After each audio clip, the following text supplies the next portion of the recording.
Hello, everyone, and thank you for joining me for this New Year's Eve live stream where we will have guests, giveaways, scary stories, and more. I totally forgot to pull up the rain sounds for today, but I will do that here in just a second. Thank you, everyone, so much for being with us. I want to announce everyone who is on stream with me right now. And thank you. Wifey had her phone turned up, so you heard that delay. Alrighty. Speaking of Wifey, Wifey is with us here today. Wifey, thank you so much for joining us. It's a pleasure to be here. I always love it whenever Wifey's able to join me on a live stream. She is, as everyone knows, she is my rock. I wouldn't be able to do this channel without her. She helps me find 90% of the stories that you guys hear. She is just absolutely, absolutely amazing. And we also, with us the entire night, we have Phoenix Fire Narrations, also known as Back to Ashes. How you doing, buddy? I am well. How are you all? We are doing excellent. Your camera is not on. It's just your thing. So I can pull that over whenever you get that turned on. There you go. All right. So I've got a couple screens on. Phoenix is going to be joining us on camera today. So I've got this screen where it's just me when I'm just talking, this screen for whenever he's recording, and this screen whenever everybody's just kind of talking. So we got Phoenix on screen with us right now. He's going to be with us the entire stream. Also with us the entire stream, we have another very, very good friend of the channel. We have I Am Grim. Grim, how are you doing today, man? I am great. Thank you. Thank you. It's good to be here. Thank you so much for joining us today, guys. Thank you for the invite. You are both absolutely amazing. And we also, every half hour on this live stream, will be having a different guest on this channel. So for the first half hour from 8 to 8:30, we have the amazing 242 Reads. How are you doing, 42? I'm doing good. Thanks for having me on. Hey, no problem at all. Thank you for joining us, guys. This is my favorite live stream that we do every year. This was the most fun live stream we did last year, and I believe that this is definitely going to be the most fun live stream that we do this year as well. I'm really excited for it. Does anybody have anything that they want to say while I am trying to find my rain sounds to put in the background? Be afraid. Be very afraid. Isn't that just a normal, Sunday night? Be afraid?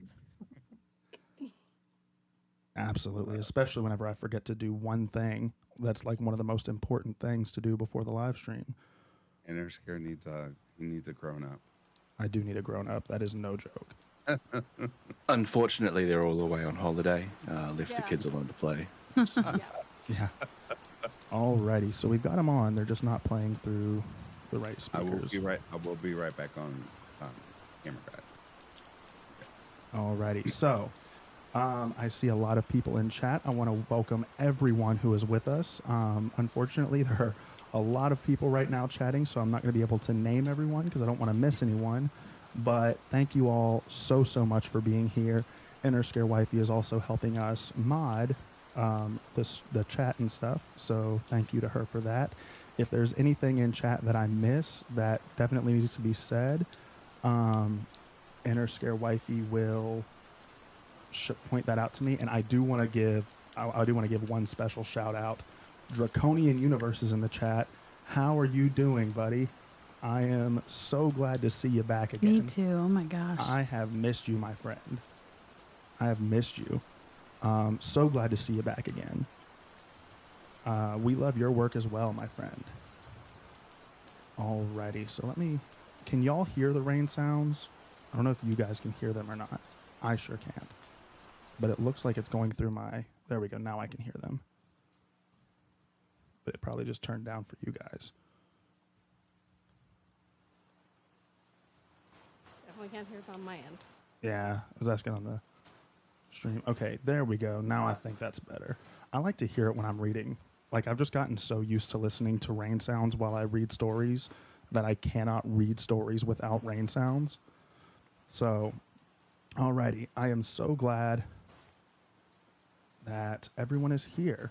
So we can pop it off with our first story. They said that in chat that it's gone. It's gone now? Mm-hmm. Let's just You know what? Let's just put it back here, and I'll just do it without us being able to hear it because it seems like that's going to be better for the stream.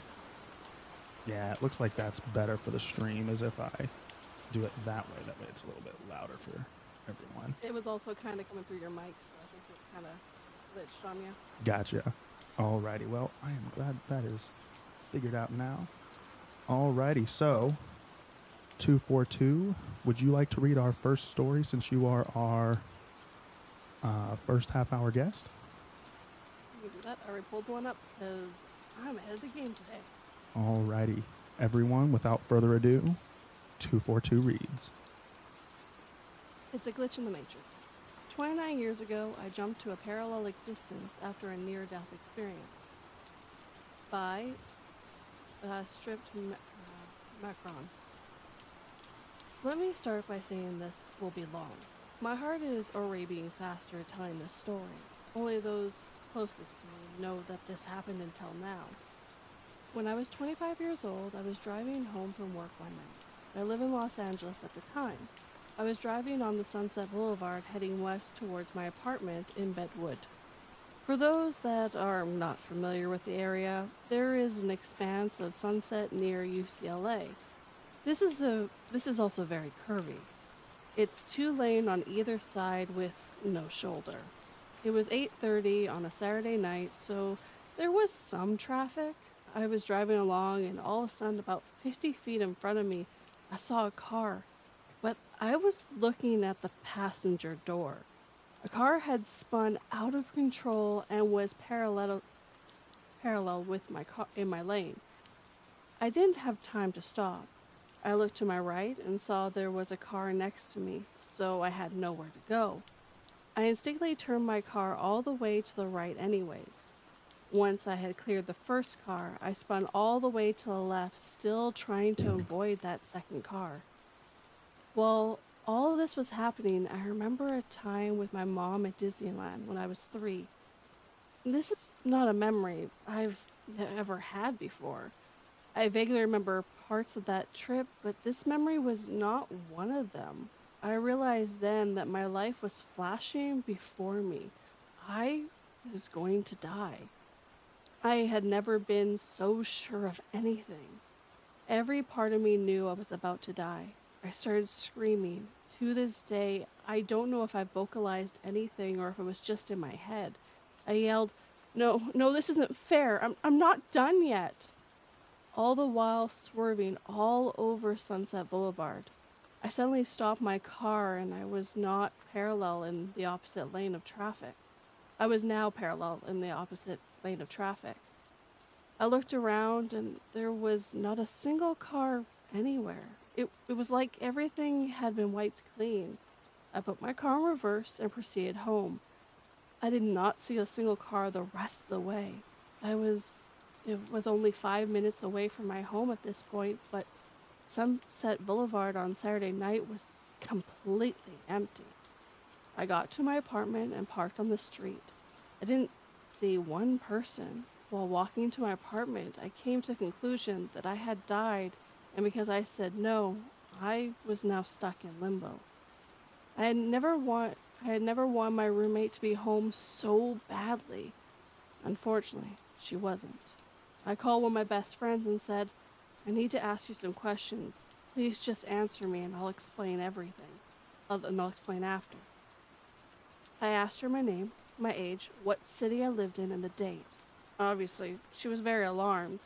I explained that I thought I was dead and I wasn't sure if I was really on the phone with her. She tried to convince me that I was alive and everything was okay. There was no way mathematically to escape. There was no way for the car on the right to go. This moment has haunted me my whole life.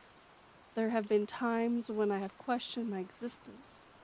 I wonder if my life since then has been very detailed death trip, and I'm actually lying on Sunset Boulevard bleeding out. After many years of meditation, spiritual practice, and belief in quantum physics, I wonder what life I jumped into. That's the end of that story. Thank you so much for that, 42. Excellent story. So do you want to talk about your channel a little bit and what you do on your channel and the different things that you do? Also, to everyone out there, Inner Scare Wifey is putting the link to 242's channel in the chat multiple times. So if you do want to go subscribe to her, make sure you click on that link and go do so. Great stories over there. Thank you so much. So, my channel, every single day I upload shorts for 2 sentences horrors stories, and they're a minimum of 2 stories, sometimes 3. And then once a week I go live on Fridays. It's just chatting, live reading like this, and then every Sunday I upload a full-length, long video that ranges from about 30 minutes to 45, with music in the background to listen to. Awesome. And I've even changed the music a little bit too. Awesome, awesome. And what kind of what are the main kinds of stories that you do on your channel? Are they like true stories? Are they mostly fictional? Or So my channel is stories of day and night, is what I call it. So day is true stories, night's fictional stories, and they switch between each week. So 1 week's true, 1 week's fiction. awesome, awesome. Alrighty, Wifey, do you have anything that you want to add? I am absolutely a huge fan of her shorts, Oh yeah, yeah, I agree. her YouTube shorts. They're amazing. Alrighty. Oh. So many people go like, "How do you do this?" I'm like, "I'm crazy. That's how I do it." We all are a little crazy here in this narration community, and I love it. I absolutely love it. Alrighty. So I'm also going to give our good friends Phoenix Fire and Grim the chance to talk about their channels a little bit in the beginning of this stream.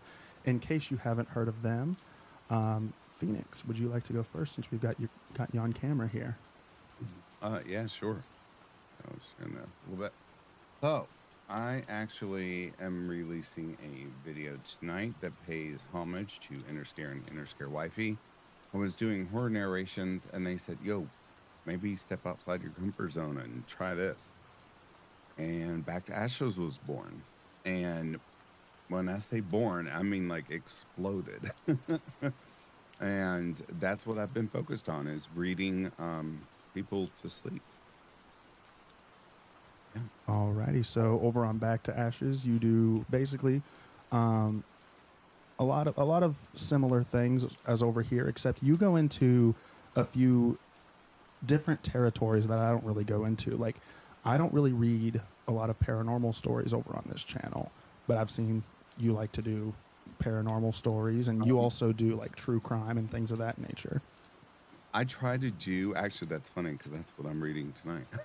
But the paranormal isn't like a huge fan of mine. I mean, I like it, but the audience likes it, so I will read it for them. There's nothing off limits. You know, if it's appropriate for YouTube, I'll read it. That is awesome. That is awesome. Yeah.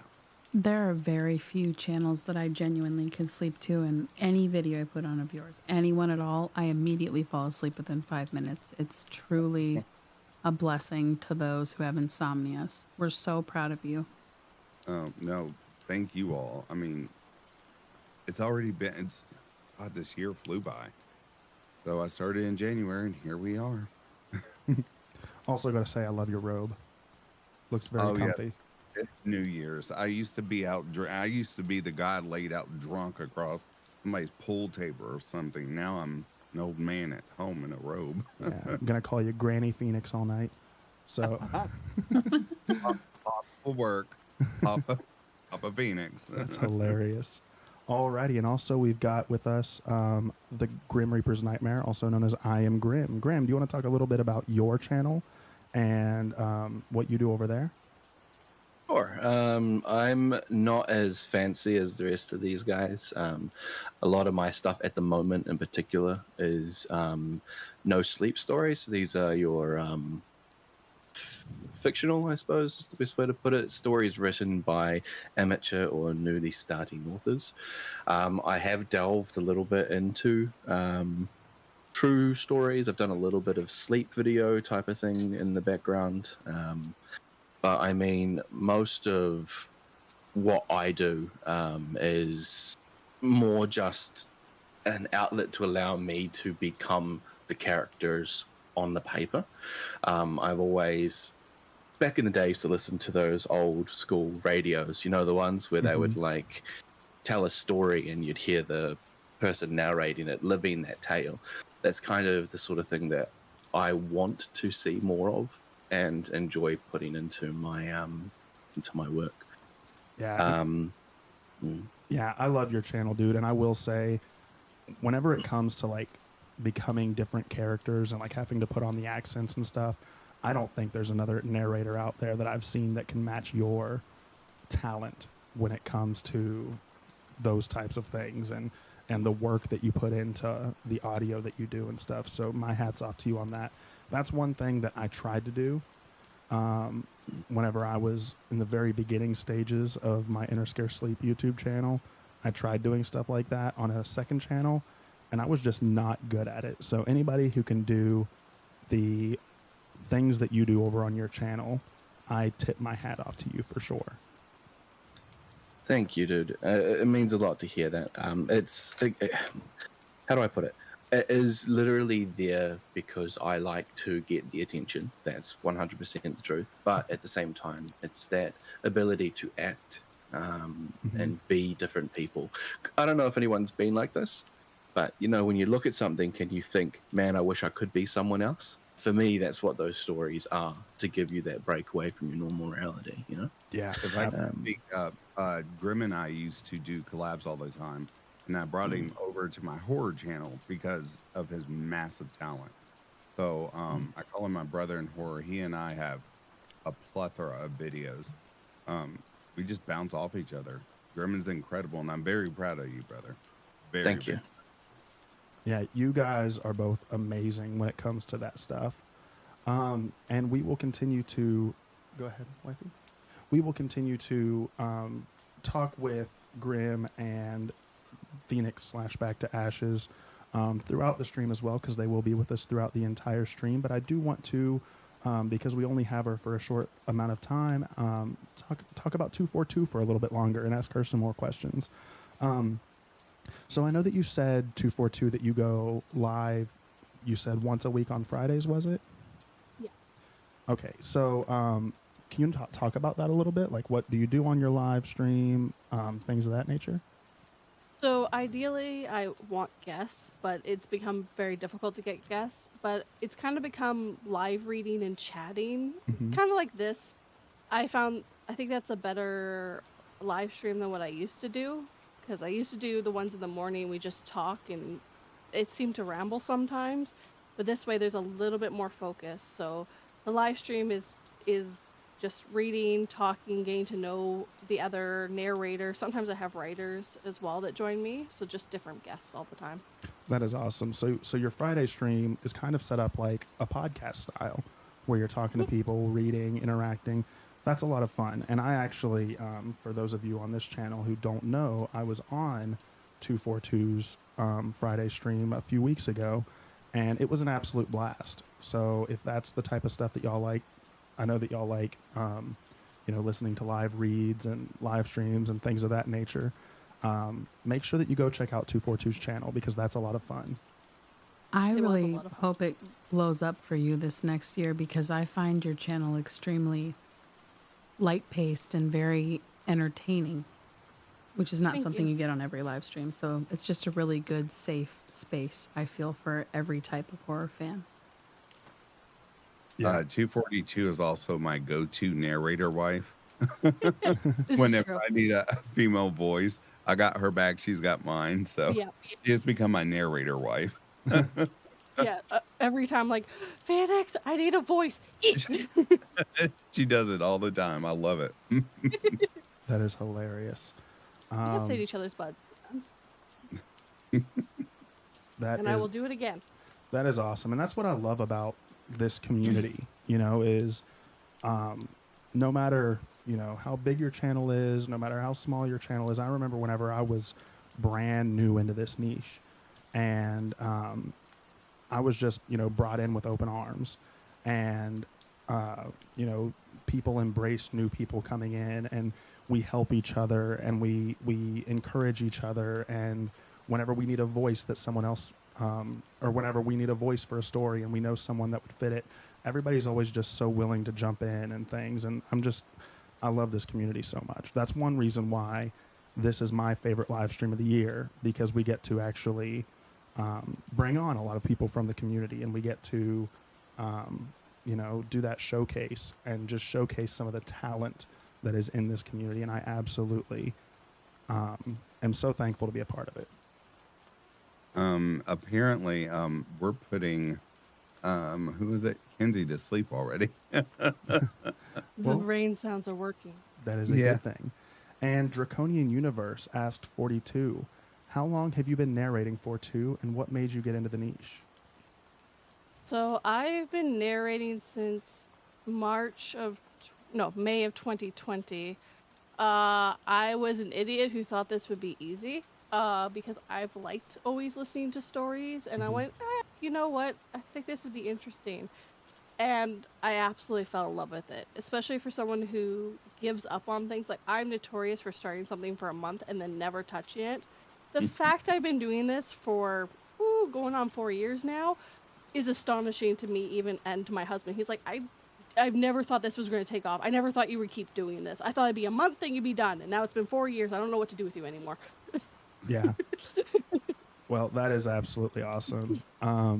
And that just shows, too, about how addicting it is, too. You do something and you think you're just going to do it, 1 or 2 times for fun, and you end up getting addicted to it and sticking with it. So It's that a is matter awesome. of being passionate about it. Absolutely. Absolutely. Exactly. And then Catamus asks, are we going to get a face reveal from 42? No face reveal. I'm definitely not comfortable with that. Not yet. Alrighty. Kimberly asks, how was everyone's Christmas? My Christmas was a lot of fun. Whenever you're a kid, Christmas is about, what am I going to get for Christmas? What am I going to get for Christmas? And then whenever you become a parent, it's just, this was probably the most special Christmas for me in my life, because this is the first Christmas where our youngest was able to finally open his own presents for the first time. And just that joy on that 2-year-old's face whenever he opened up his dinosaur toy or whatever. It was this was probably my favorite Christmas in my life because of that. Now I have to ask you, Interscare, when he took the paper off, was he more playful with the paper? Or did he actually go for the toy? Both. Paper. Both. So it actually depended on what kind of present it was. If it was one of those toys that was like in a box all the way, then he was definitely for the paper. But if it was one of those toys that was like you could see the toy and not just the box, then he was like, oh, the toy. If his brothers were opening presents, we literally had to take some other toy that he forgot about and stuff it back in the paper Yeah. And so let he him could open open it more again. presents. He was so funny. Oh gosh. It was absolutely amazing. So how about all of you? How was your Christmases? I guess I'm the next American, so because it works different in Canada and New Zealand. I went to my grandparents' home. I helped cook. We ate, opened gifts, and I struggled for my life trying to drive home because I was so stuffed and sleepy. Instead, I come straight home and record. But Christmas was very, very personal and very touching to me this Christmas because all of the family members could be there. Nobody was sick. No one had COVID. No one had the flu or whatnot. Everybody was there. So this has to be one of my favorites. What a blessing. Absolutely. That is amazing whenever family can get together like that. And we had my grandfather was blackout drunk. That's always fun. Oh no.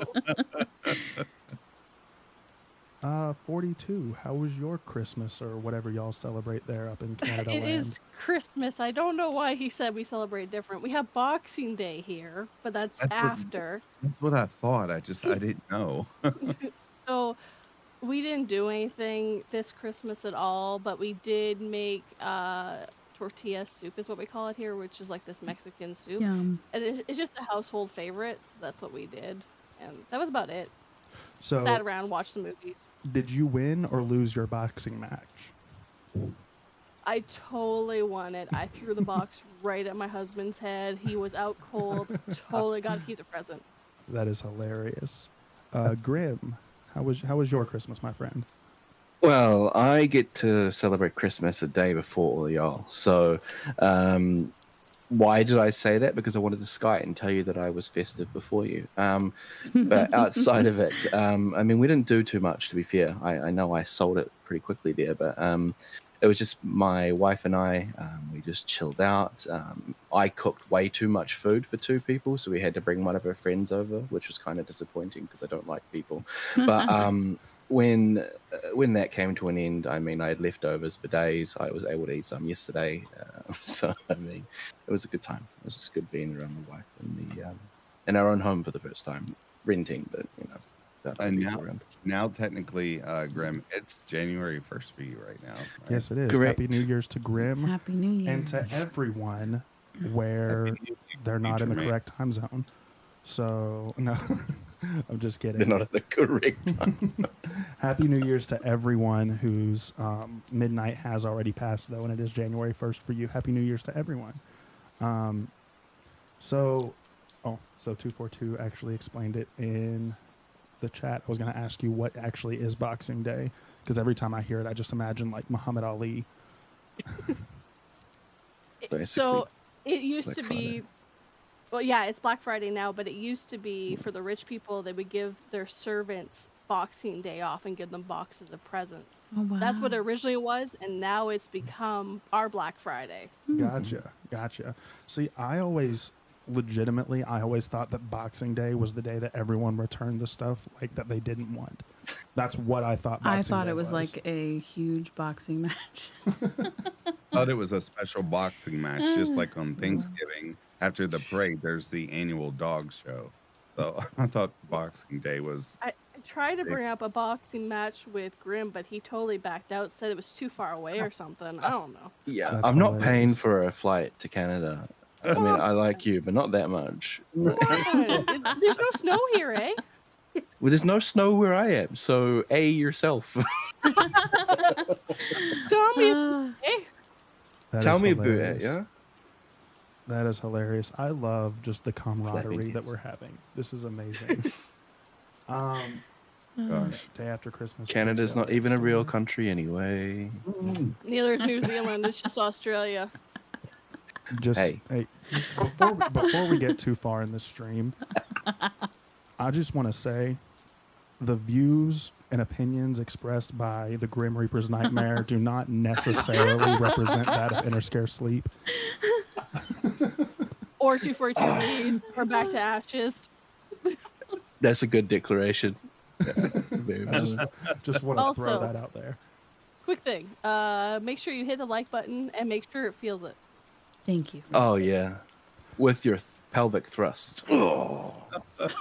Yes, Kim What Walsh. is that? That's why I said that that's why I said that his opinions don't necessarily align with mine. I That's believe that valid. Canada is a wonderful and great country. Oh, you're lying. Your teeth are going to fall out if you keep that up. I am sorry about his opinions. Why do I laugh like a dying animal? Oh, my God. Oh no, but Grim, you're one of my You're favorite Grim. people to be on live with. You were crazy. I agree. So, 242. Before we say goodbye, because it is 8:30, do you have any plans upcoming for your channel? Next week will actually be a collab with a bunch of other narrators, one of them being Phoenix Fire. It's going to be a fictional story. So that I've got a bunch coming. of people. Awesome. Excited to looking forward to that, and I'm excited to hear it. Thank you so much for joining us, 42. Thank you so much for having me. Thank Hey, you. no problem at all. 42. I'll speak to you next year. I'll speak to you next year first. Again, everyone, Interscare Wifey did put the link to 242 Reads' channel in the live chat. I'm actually gonna. Yeah, it's right there. She put it in the live chat. Make sure that you click on that. Go give her a subscription. She does wonderful content over on her channel, and definitely make sure that you go check it out. Alrighty, thank you so much again for being on. I'm going to go ahead and bring on our next guest, who is Gemini Reads. I'm going to go ahead and pull him over to the stream chat. Alrighty, hello Gemini. I see that your mic is muted there. You might not be. Oh, there he goes. You just unmuted it. How are you doing, my friend? Hey, how's it going? Going great, going great. So this is my first time actually talking to you in a voice chat. We've talked obviously over text and stuff, getting this all set up, and I've listened to your stories and stuff, but excited to have you on here. Thank you for joining us. Oh, you really know how to make somebody blush. I really appreciate it. Part of my channel is actually because of you. So. Oh, really? Really? Well, Yeah. That's an honor. Just so everybody knows, Interscare Wifey is putting the link to Gemini Reads stories channel Yes. in the live chat as well. Make sure you go check that out. Give him a subscription.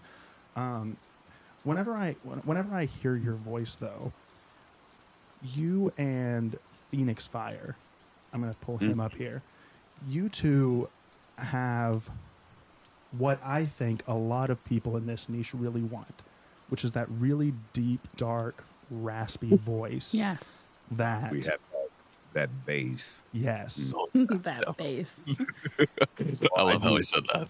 Well, I do bass, but around midnight-ish, my voice will start tapping into my subharmonics, and then my whole track just sounds like Charlie Brown's teacher because my voice is so deep. But yeah, It's a blessing at first.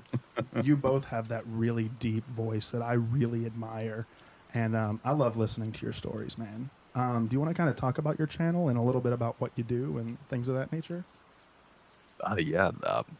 So I actually just started this year. Well, now almost last year. I started back in March, and I've always loved the horror narrations and everything like that. I listened to it through high school to after high school to everything like that. Wow, that's been almost 10 years now. But yeah, I always wanted to try it, and I was like, I've got the voice for it, so. You definitely But- do. So do you read more of the like fictional stories, or are you more of like into the true story niche? So I'm mainly into like true stories, like true scary stories, dark web stories, stuff like that. Generally, usually in the true side, but sometimes I like to mix it up and go for like creepypastas every once in a while to just throw it off, That is see what awesome. happens. That is awesome. I don't know if you have any stories pulled up or anything of that nature. I don't know if you want to read for everyone to kind of let people hear how you read over on your channel. Yeah, I can if you would like. Sure. Yeah, I will pop it over to this screen. All right, everyone. Without further ado, this is Gemini Reads, everyone. So the story is from when I was about 12 years old. I'm 18 now. The setting of this story is around January of rural Minnesota. If anyone's ever been out there, you know that there's not really anything besides trees, farmland, or really snow in the upper Minnesota. One day about an hour before sunset, my brother and I were playing outside. We were out in the snow as usual, and I decided that I wanted to go explore the woods to make a fort. My brother was a very paranoid little kid, so he didn't really want to come with me. As I'm trekking through our little snow-covered alfalfa field towards the woods right in front of me are some tiny bare footprints. Human footprints. I look behind me to see where they came from. The road. Before anyone says anything about these being deer tracks, that deer tracks apparently look human. These were definitely human feet. I can't mistake them. I've seen them over 100 times before. Also, these steps looked bipedal, walking on two legs for people that don't know. We have no neighbors for at least 3/4 of a mile. As I'm looking at these tracks, I see that they lead into the woods. I remember getting this bad feeling, but my little dumbass decided to follow them anyway. No joke, I followed these footprints for at least a quarter mile into the woods. I started feeling sick as I saw these footprints cross the barbed wire fence without a sign of struggle, straight into this big brush pile of what I assumed that somebody had dumped there at some point. Was something leading me there? I didn't know what to think. I look at this brush pile one more time to see this child's footprints never leaving the brush. I ran all the way home and felt like I was being watched. Thinking back on it, I wish I explored that brush pile, but at some time, who knows what I would have found. Thanks for reading my story. Wow. I got chills listening to that. That was so good. Wifey wanted to say something here real quick. I mean this in the best way possible. You sound like Batman, and it's amazing. I appreciate that. That means a lot. Gemini, you and I have never met, but it's nice to meet you. I just peeked over at your page. I have to compliment you. Your page is amazing. It's I love beautiful. the artwork. Yeah. Mhm. I really appreciate that. I make all of it. Oh, You do your own thumbnails. That's actually what I was going to ask you next. fantastic job. So, well, to an extent, I make it, but like, okay, so, so for the thumbnails, I use AI, but like for my profile picture, for another handful of profile pictures that I've done, I've actually made them. Like, I sit down and actually do artwork and stuff like that. Like for my profile picture, I actually made it. Oh, wow. That is awesome. That is absolutely amazing. And I'm going to have to get with you off stream sometime, because I definitely want to have you on one of my actual videos as well, as like a guest, because I think that you absolutely deserve so much more recognition in this niche, because you are just so amazing. I agree. And your thumbnails are absolutely on point. They are stellar. I'm jealous. I make my own, but I'm not that good yet. Look, I'm just saying this right now. I've got goosebumps. Hey, no problem, man. I mean, I'm a fan. I'm a fan. I definitely a appreciate fan. that a lot But from all look, of you. Here, I love it. I know, That I know is- I've been quietly listening. I just wanted to jump in and agree with him. You are amazing. Your voice is just fire, dude. And you I did that appreciate that a live. lot. That you did that live read like it was nothing. Like, you know what I mean? You're so good at this. It's amazing. I know thought what he it is. cheated. Had a recording. I swear. This. No. We're not those AI. We're not those AI channels. You know what? We could probably confuse or probably scare and wifey Gemini if you and I did a collab because of our voices. Please do. Please Oh, do. Yes. I'm definitely down for any of you. I'm 100% down anytime. I'll be anywhere. messaging you soon. Trust me. You'll get messages from me too. Yeah, It's okay. We'll all be like texting buddies. Like, I'll just send you like pictures of cats and stuff like that. I appreciate it. I like it. Yeah. Although I just see you putting your profile on private after a while. Like, no, these guys are too much. I need to go. I No, you guys definitely start putting y'all on private. So then I'm just like, hey guys, I'm still over here. I definitely think that after tonight's live, I definitely think that you'll definitely be reached out to for a lot of collabs and stuff. So definitely get ready for that, because I know that I'm going to be reaching out. I'm sure that Phoenix already said that he was going to reach out. Yeah, for my And- horror channel. Yes. Yeah. Oh, I'm absolutely down. It's Your like, microphone is going to break. It's gonna... hey, I'm fine with that. Actually, I am. Yeah. Sorry, brain fart. My bad. Misfit says, I can imagine the guy talking, not inner scare. So I'm sure she's talking about Gemini. I can imagine Gemini speaking, calling with ransom demands. Right? And I had to read that because I 100% agree with that. I was I don't know who thinking- you are. Wait here. What's the line from the movie Liam Neeson? But what I do have is a particular Instead of set of six. You don't know me, but And I know that's you. that's the There you go. perfect voice You for wanted the this teddy niche. bear. He's gonna get it. It's Oh, just that's the beautiful. perfect voice. If for you do this not niche. give me $20,000, I will kill everyone in your family. Scare if you don't give me your teddy bear, I'm gonna be very upset. I'm gonna go into the corner and cry. It's I'm hilarious. terrified already. I don't know if I have pop figures. I don't have a teddy bear. Wifey Human has a lot of emotions, squishmallows I could give you though. Please don't take my squishmallows. Oh, it's too late. It's too late. It's done. already It's, okay. it's done. So, do you have any plans for your channel for the new year, Gemini? So, I will say I've been working with somebody, and she writes a lot of stories and she helps me with some of mine. Oh, nice.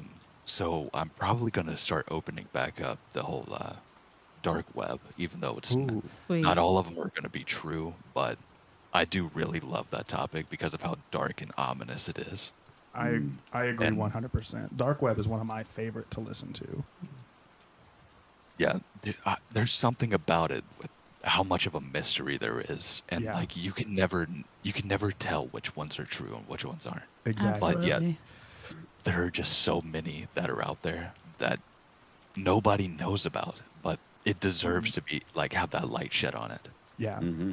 I remember over on my second channel, back whenever I was uploading to it, I used to actually do like deep web exploration videos where I would actually go on the deep web and show people what's on there. But that gets nowhere near as gritty and as dark as what some of the stories can get into. So I agree with you. Your stories about the deep web and stuff, I'm excited to hear those. I will say the last one that I did was written by the same lady that I work with, which is I don't know if it's all right if I give him Yeah, a shout yeah, out. go Of ahead and shout course. her out. Spooky Mennonite. Oh, I know her. She's friends with me on Instagram. Her work is insane. Like, so she let me do one from one of the new books that she just released on Amazon. It was I bought human organs off of the dark web. Oh, wow. She let you do the audiobook read? Well, she tried to get me to actually do the audiobook for it, but she allowed me to use the story. She was like, you had the perfect voice for this. I need you to do this for me. I was like, yeah, absolutely, that's fine. Congrats. I believe Congratulations. Underscore Appreciate it. Wifey had a comment that she wanted to point out here. Kenzie from chat asked who just told the last story. Hello. Yes, that Hello, was Kinsley. Gemini Reads Stories. I've dropped the link as well. Yes, Wifey has dropped the Yes. link several times in chat. So that link right there that Wifey dropped, make sure that you go to that link. Make sure that you subscribe to that channel. Dude definitely deserves more recognition. Like, I agree. he is so good. Like, dude, your channel banner, love. even your artwork, I can tell that you put a lot of work and a lot of effort into what you're doing. Oh, I really appreciate that. The I'm banner, pretty sure. Oh, my bad. the banner alone was like, whoa. We also have a request. Yes, please. Misfit asks, can you please say, I want to play a game? Yeah. Hold on. I want to play a game. Oh, that's That's amazing. so good. Oh, that's so Don't be good. jealous. Don't be jealous. Don't be jealous. Don't be jealous. Don't be jealous. Don't be jealous. It'll be all right, Krem. I'm crying, but happy tears and sad tears. Okay, it's a confusing time for me. That It's is time for you to pay for your actions. that is Say hilarious no. and amazing. My say- heart. I'm pretty sure Booze and Booze is tired of getting messages from me asking him, "Hey, how's this thumbnail look?" Booze is such a good guy. He is. Oh, man. he- I love he's him. amazing. He made my profile picture. He actually He made actually mine did as my well. banner. He made my profile picture as well, and a lot of the thumbnails on my channel, like a few months ago, were from him as well. He's very talented. I actually asked him to be on here today. He was going to do it, but he ended up having some family come in. But he's a great guy. Shout Family. out to Booze and Booze. If you're not subscribed to Absolutely. him, make sure you go look him up as well because he's a great guy. He's incredible. Family not good enough. Not a good enough excuse. Also, Grim, do you want me to tell you a bedtime story? I've got you. Please, I'll give you my number and you can call me. Okay, I'm pretty cranky. It's called Shrek is Love. Shrek is Life. Don't start with that. Okay, I've read that story and it's very very inappropriate for online. Don't you No, even? I'm not gonna do it. I promise. I promise. That's just private. That's okay. I'll wait till tonight comes through.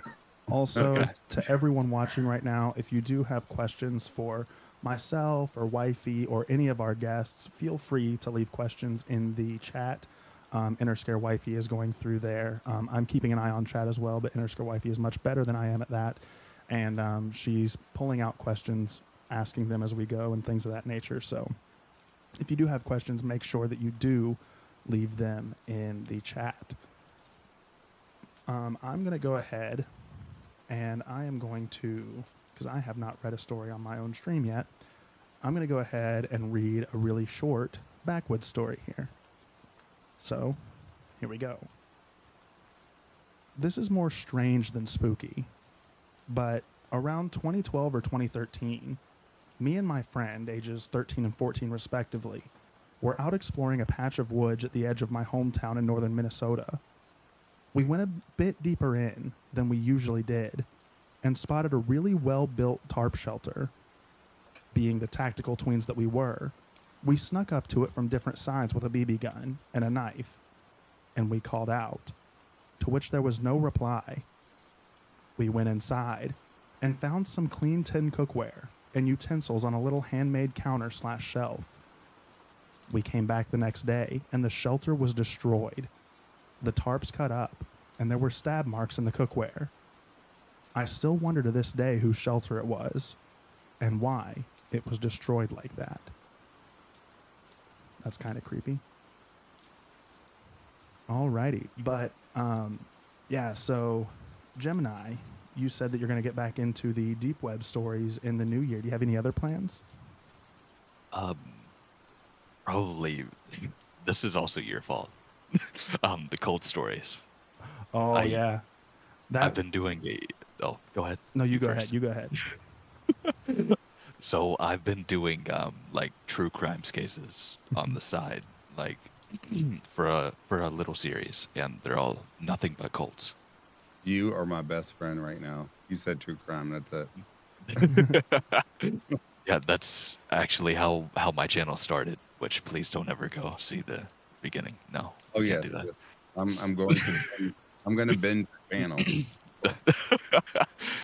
It's okay. I appreciate it very much. But yeah, more cults, more dark web, and I've been seeing skinwalkers are doing good lately, but I don't know how much further I want to get into that. Okay. Okay. Yeah, leaving some of it for surprise. I absolutely can respect that for sure. Misfit had a question as well.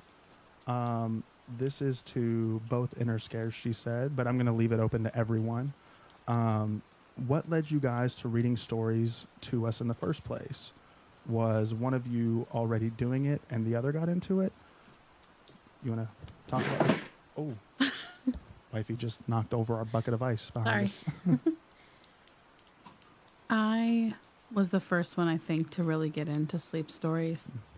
I was a huge fan of falling asleep to being scared. His channel's wonderful. And what I wanted was, I knew Interscare had a great voice because he used to have a different YouTube channel under a different name. I wanted louder rain sounds. That was my only, difference that I wanted. I really don't know how to explain that very well, but I asked him to make me a video for my birthday where he told some scary stories from Reddit and made it to much louder rain sounds. And from there, somehow the algorithm picked it up and it just exploded virtually overnight. So he saw there was an interest and kept making videos and getting better equipment and on and on and on. Yeah, and learning from the comments and things that people would leave. And that's kind of where we started. I literally started not planning on my channel to go anywhere. My first couple videos, I did not even put a thumbnail on it because I just imagined that it was just literally going to be to my wife so that she could listen to them to fall asleep. But somehow people saw a black screen for a thumbnail and they were like, hey, let me click on this random video. And it kind of went from there.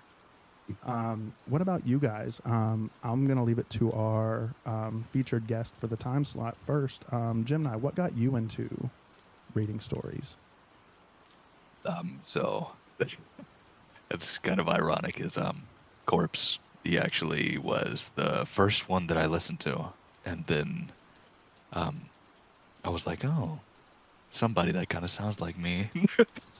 No, I'm just but they're honestly really soothing to me. Like they're all very creepy, yes, but there's just something about that soothing chill factor. Yeah. And then you also have the excitement as well. And then when you have, I'm probably gonna butcher this, but like all of the Mayu, like pianos and stuff like that. Mm-hmm. I loved all of that. Like there was something about it. It just gives you that.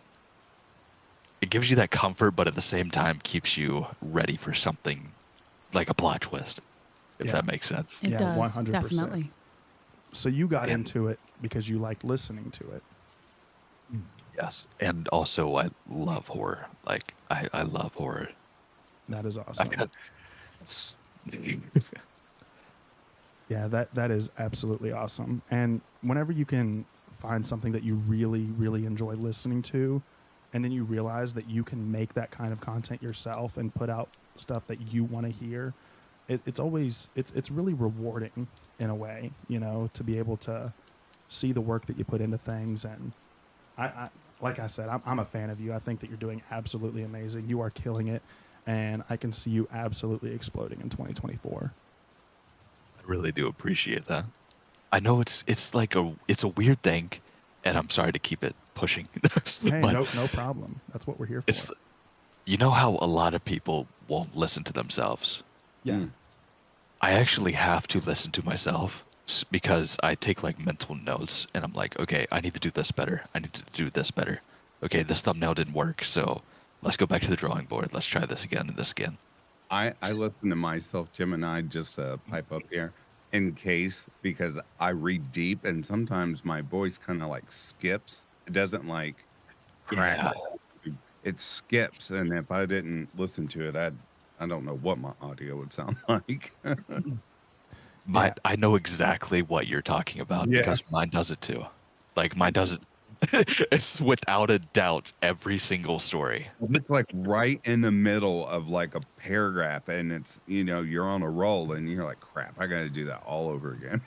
Yep. Exactly. I know exactly what that is. Yeah, for That's a sure. blessing and curse. Yeah.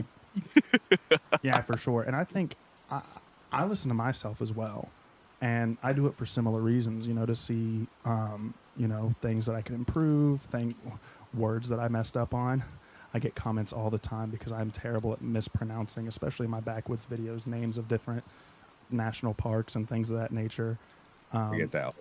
But I think whenever you listen to yourself, like you were talking about Gemini, to find yourself, to find out how you can improve, I think that is the mark of someone who is really willing to put in the work and really, really going to work hard to make things happen. And I can see that in you for sure. And I actually applaud you. I'm an audiophile, so I think you fall in that category as well. I know that Interscare is an audiophile as well. So if we sound like crap, it doesn't get posted. Yeah, for sure. Yeah. I know exactly what you mean. Mhm. There are so many stories that I've done that I've just stopped, quit, and restarted. Yep. Yeah. I have to. I have to. And then there's been other stories where I've read them. I read them all the way through. They'd be like 15, 20-minute long stories sometimes. I read the whole thing and I'm like, that story's not really vibing with me. And I didn't post it.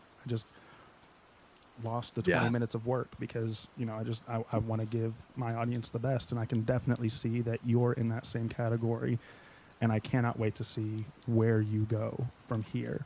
We also do have one more question from the Draconian universe. With this year coming to an end, what was one of your biggest highlights in 2023? And it doesn't have to be YouTube related. I will kick the floor over to you, Gemini, to answer this. Oh wow. That's a good question.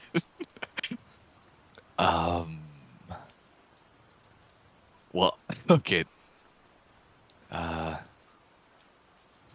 There's like a couple of small things, but like I've just been honestly working and grinding, doing this and full-time job on the same time. But I guess if I had to really like think about it, was probably Corpse going to my profile and Oh, yeah. actually watching my stories. That is awesome. That is awesome. Whenever you can get your, I don't know what, your idol, I guess, is the best Idol, word I'm looking yeah. for, to come listen to your stories and comment. That's always, that's definitely a boost. I can definitely see that being the thing. I just thought of what I am so sorry. No, you go ahead, man. You don't have to apologize at all. We're here for you right now. This is your time. So I have like severe anxiety. Like Same. there's like maybe I think it's 3 or 4 people have seen my face. I don't have personal social medias. I have nothing. So I've been making music for 7 years now, Mm-hmm. and I've never posted it on any platform. And I finally posted my first ever like one on my YouTube channel, just randomly out of nowhere. And I actually posted it, and surprisingly, I got a whole bunch of love and feedback from it. And it's the first song I've ever released on any social media. So now everybody's like, more. That is I'm like, oh amazing. boy. Congratulations. That's a big feat. What video is that? Like, what's it called? If you don't mind me asking, shout out that song. So it is called Miss Me. And it's just a picture of me, well, avatar me, sitting on a throne. Alrighty, I think I saw it. Yep, I found it. Do you care if I play it for everyone who's here right now? Go ahead, but I will say, parental discretion is advised. Parental discretion is advised. Gotcha. I think we're far enough into the stream where YouTube's not going to ding us for it. Nah. We'll go ahead and pause the rain, and we're going to go ahead and play this song from Gemini, everyone. Without further ado, this is Miss Me by Gemini Reads. And I do believe that's coming out of the wrong thing. Let me fix this real quick. Sorry, everyone. I have to switch this over here so that I can hear it because I really want to hear this one as well. I got to find the right output. Not good enough. There we go. I found it.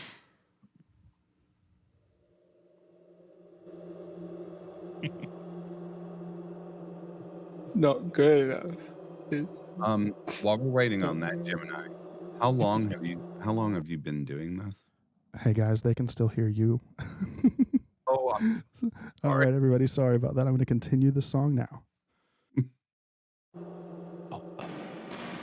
Baby, if I died, would you miss me? Devil got your arm moving quickly. Baby, if I died, would you miss me? Devil got your arm moving quickly. Baby, just fuck me up mentally. Now I'm just dealing with this fucking tragedy. Now you're trying to ask me what happens now. That's when I grab the fucking knife. Oh shit. Hope you like to fucking run. I wanna hear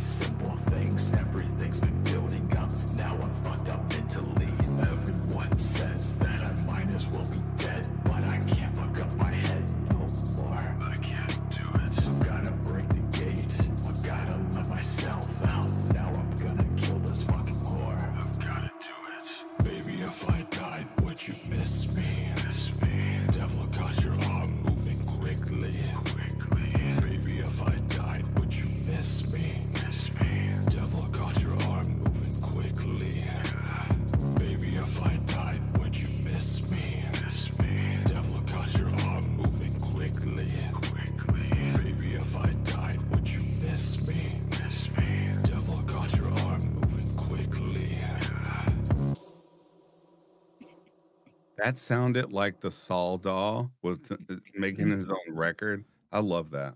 Dude, that was absolutely amazing. Legitimately, that was fire. You know who you remind me of? Your music?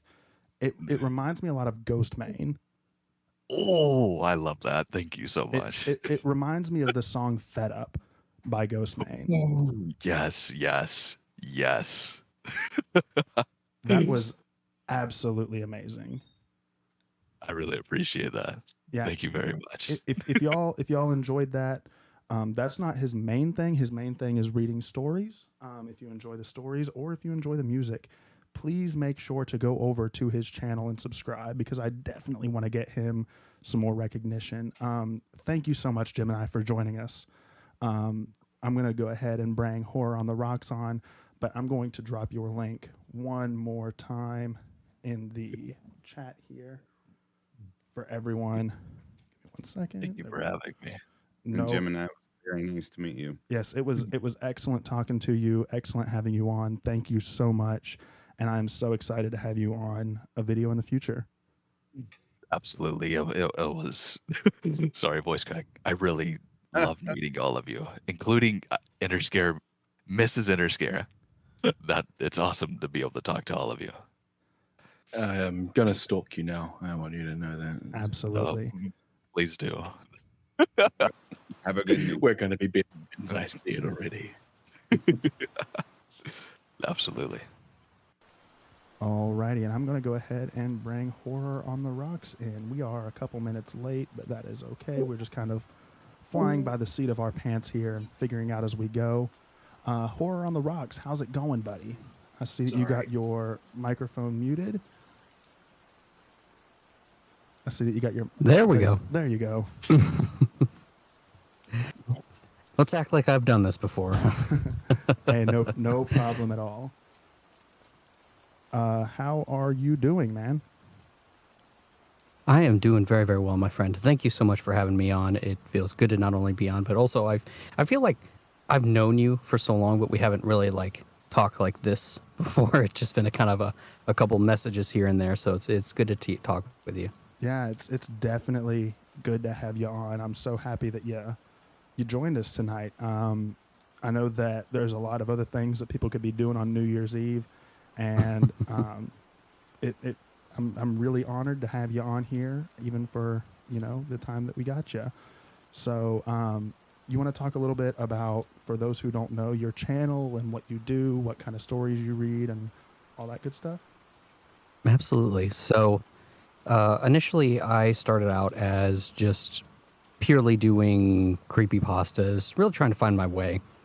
And lately, I've transitioned into doing some more true crime narrations, along with, excuse me, along with doing longer format stories, because I feel like, at least for my audience, people tend to like a little bit more of those longer format stories, as well as some, at least with the coming new year, I do plan on changing my content just slightly. I will still, of course, be doing narrations, but I have also written a story that I'm hoping to turn into a whole kind of universe.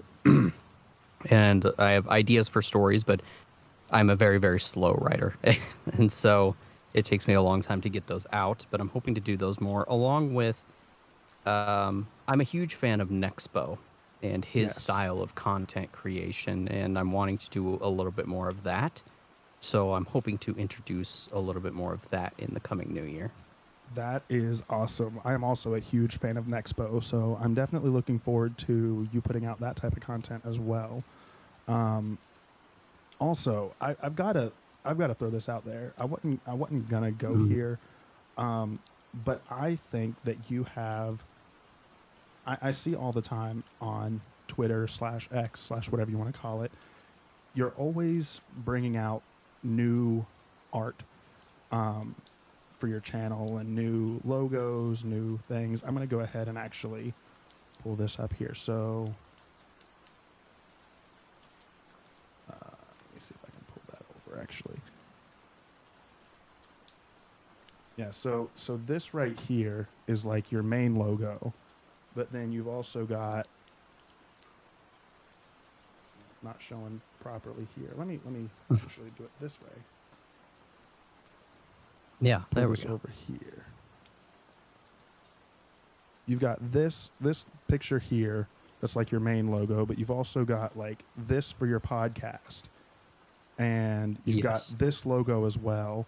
And I've just always been so impressed at the art that you've been able to bring out and have on your channel. Do you want to talk about a little bit about like how you get some of that art? Do you make it yourself? Do you? I I'm I'm actually happy that you brought that up, and no one's really asked me about that because there is a lot of, I guess, you could say, thought behind it. So I guess at its core, at its basis, is 80s retro.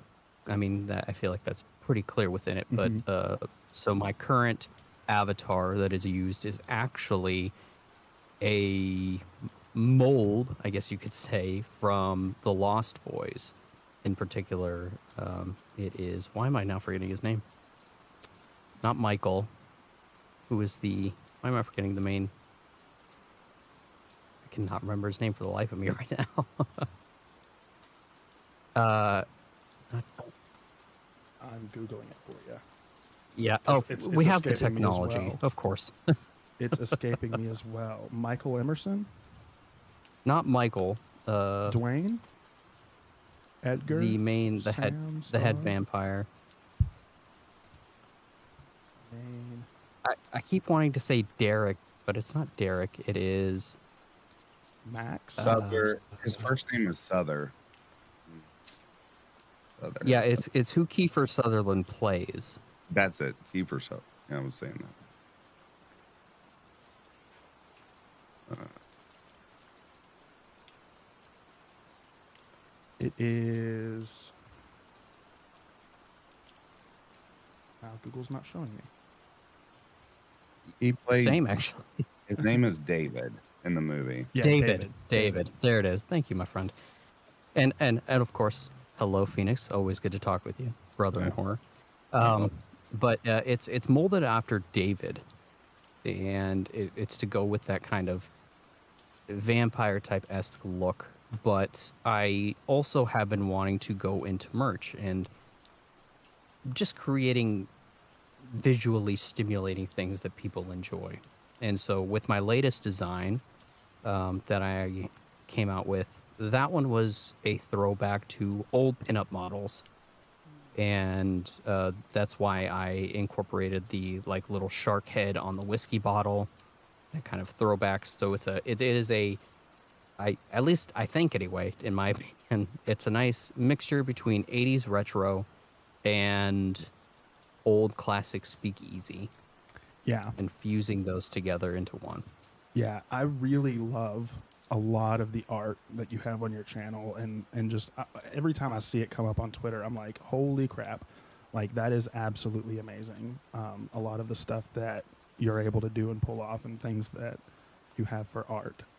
That's one of the things that really drew me to really like looking into you a lot, is like, this guy has like some amazing art. And then I listen to your stories and I'm like, wow, this guy can read too. Like you're just amazing and talented all around. And I'm a huge fan. Well, thank you so much, my friend. That definitely means a lot, but really got a long way to go and still learning from individuals like yourself, and trying to always improve, because that is one thing I definitely don't want to be at some point, is stale Yeah. or sound the same. Like I want to improve in ways that I can, of course, still maintaining my roots or why people come to the channel, why people subscribe, hell, why even people listen. But at the end of the day, still doing little things that, whether it be inflection and tone or a little bit more voice acting type stuff, breathing life into stories, because at the end of the day, that's what people are listening for. And if I can bring the story to life a little bit more, even if it's a story that they've heard, because I'm sure that as a narrator, you've had comments like that before. Oh, I've heard this story before, Yeah. but I really kind of want it to be, well, have you heard my version of Yeah. this story before? Yeah. And that's always how it is too. You know, as narrators, we're all going to read the same stories every once in a while, but it's different because everyone tells it a different way. And that's one thing that I love about the genre too, is because no matter how many times you hear the same story, you always hear it differently from every different person. If you're comfortable, I don't know if you'd be willing to read a story for us live so that people can hear your narrating style. I would be. Yep. Awesome. And before we get into that, while he is reading his story, everyone, we are going to do our first giveaway right after this story. So during this story, make sure that you, starting now, comment in the live chat, put a live chat in there, just saying your username on YouTube or saying hi or just saying something, and I will get you entered into our giveaway. We are giving away 3 $50 Amazon gift cards today. So starting now until the end of his story, every live chat will be entered in. So go ahead and start putting your names in there. And yes, Entropic, those are real fish in the background. They are my fishies. Alrighty. Without further ado, everyone, Horror on the Rocks. I hate it when my brother Charlie has to go away. My parents constantly try to explain to me how sick he is, that I am lucky to have a brain where all the chemicals flow properly to their destinations, like dammed rivers. When I complain about how bored I am with a little brother to play with, they try to tell me that I should probably feel bad for pointing this out, that it's out of boredom, and that I should find other ways to surpass the time, considering his confined to a dark room in an institution. I always beg for them to give him one last chance. Of course, they always do. Charlie has been back home several times, each shorter in duration rather than the last. Every time without fail, it all starts again.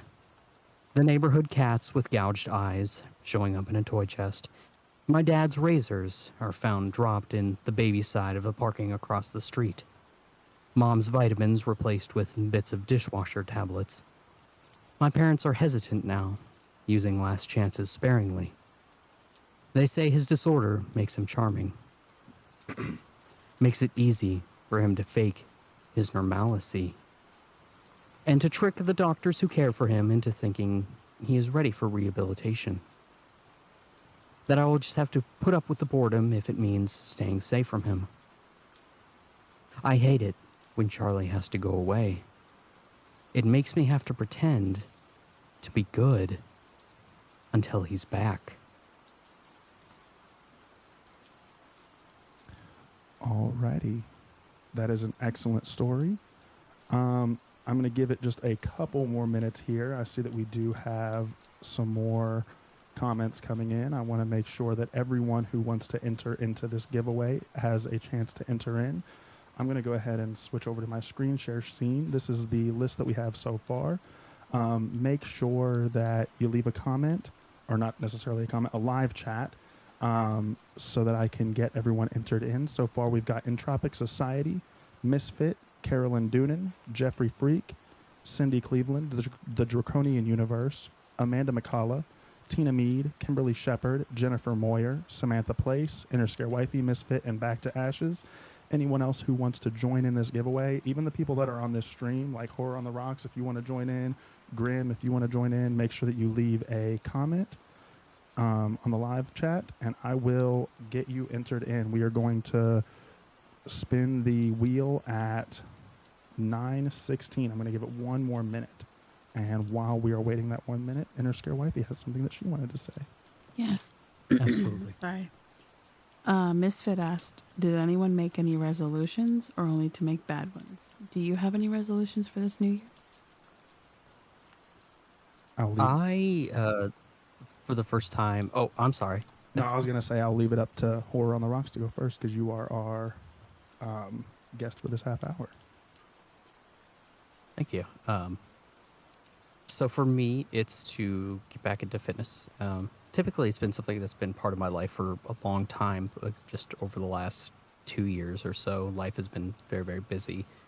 And particularly with starting this channel, adding to that, and while that's a good busyness, it has taken away from that to So to get back into that and to just feel better in general, because along with that, not necessarily getting back into a specific type of shape, but just introducing it back into life because it is all around better for you and helps with sleep, helps with a lot of other things. So getting that back into my life, I know will be better for the new year. Absolutely. Absolutely. That's a great one to have. Alrighty, everyone. Here we go. We are going to do our first spin for our first $50 Amazon gift card giveaway. And the reason we're doing $50 Amazon gift cards is because we were able to hit 50,000 subscribers on this channel. So thank you everyone so much for subscribing and allowing us to hit that. Silver Slumbers, you have won our first giveaway. Congratulations. I will email you your Amazon gift card. I already have your email, so we're good on that one. And he does have a question as well for Horror on the Rocks. What is your favorite drink? As the name implies, I figured that this question was coming up at some point. So mine is either... It's a tie between an old-fashioned and a... Probably... Yeah, I would say between an old-fashioned and Eagle Rare with a splash of Coke. Nice. Nice. Classical drinks. You got to respect it. You got to respect it. Back when I was a drinking man, I no longer drink. I was always a Jack and Coke type of guy myself. Jack and Coke, always a classic. Ugh. I can smell it Phoenix by from the memory back. at this point. Oh, I was Entropics is... Oh, sorry. Go ahead, Phoenix. no. Go ahead. Go ahead. No, you go ahead. I was just gonna say I was a vodka soda dude. Vodka soda. Yeah. I do enjoy vodka soda from time to time. I think Hydrate. Being from New Zealand is just anything alcoholic. Even cleaning chemicals sometimes in mouthwash, but that's really when we're desperate. I think that Entropic Society has a very, very good question as well. Speaking of your name, Horror on the Rocks, what is your favorite rock? Does he mean like the physical material of rock or the music genre? I think he means mineral, but we can go both if you want. Well, I don't say I have a favorite mineral, but 80s hair metal. 80s believe hair it or metal. not. Nice. Yes, I find myself always going back to it. Whitesnake, Def Leppard, Winger, Queensryche. It's what I grew up with and what I grew up my parents listening to, and it's just kind of been something that stuck with me. Yeah, and that makes sense too with your channel being the 80s aesthetic and then your 80s hair bands being your favorite music and things of that nature. That does make a lot of sense for sure. I actually started incorporating an 80s aesthetic into my channel as well, as you can see. Excellent. With like Yeah. the loop that I have for whenever people are reading and things of that nature. I got into the 80s aesthetic simply because of Booze and Booze. I know we already talked about him earlier with Gemini. Yes, he's a good friend of mine. But whenever he made my new logo that I use, I was like, that looks a lot like 80s colors. And I think it's funny, just that coincidence, both doing 80s stuff. Everybody, let's bring it back together. Yes, that, and I mean, shameless plug, but I heard you playing it last stream, but Gemini and I also have a song that we did together. And I do enjoy a little bit of that music. I believe it's described as new metal NU mixed with rap. That's Okay. exciting. Do you have that released anywhere? Yeah, it's actually on my channel with Gemini on there. It's called Bloody Mary. Bloody Mary, already. Do I have permission to play that without getting demonetized course. here? Alrighty, I'm going to go ahead and look that up. Wifey, did you have anything that you wanted to say while we're looking up this song? I know I put you on the spot there. She's kind of my person that I put on the spot all the time because she's really good at like helping me out of like quiet situations where I'm like just not able to say anything. I've had a couple of adult beverages this evening for the first time in like 3 years, so I'm just So keeping my mouth you're shut. as they say, you're chilling. You're I chilling. am. Hilarious. So what did you say it was called again? Bloody Mary? Bloody Mary. Yeah, actually, let's see here. It's it should be. Oh, here it is. I found it. Okay, nice. Alrighty, so I'm gonna switch this. Oh, I'm getting an ad because this is my account without premium.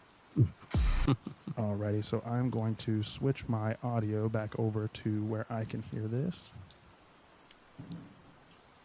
Oh, they're already, just in case y'all are hearing things in the background, they are already starting to shoot off fireworks here where I live about 3 hours early.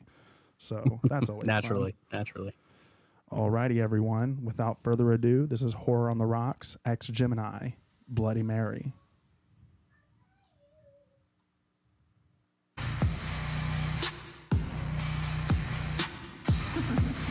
What do you think you're doing? I already told you what was going to happen to you. Are you ready for a kiss now?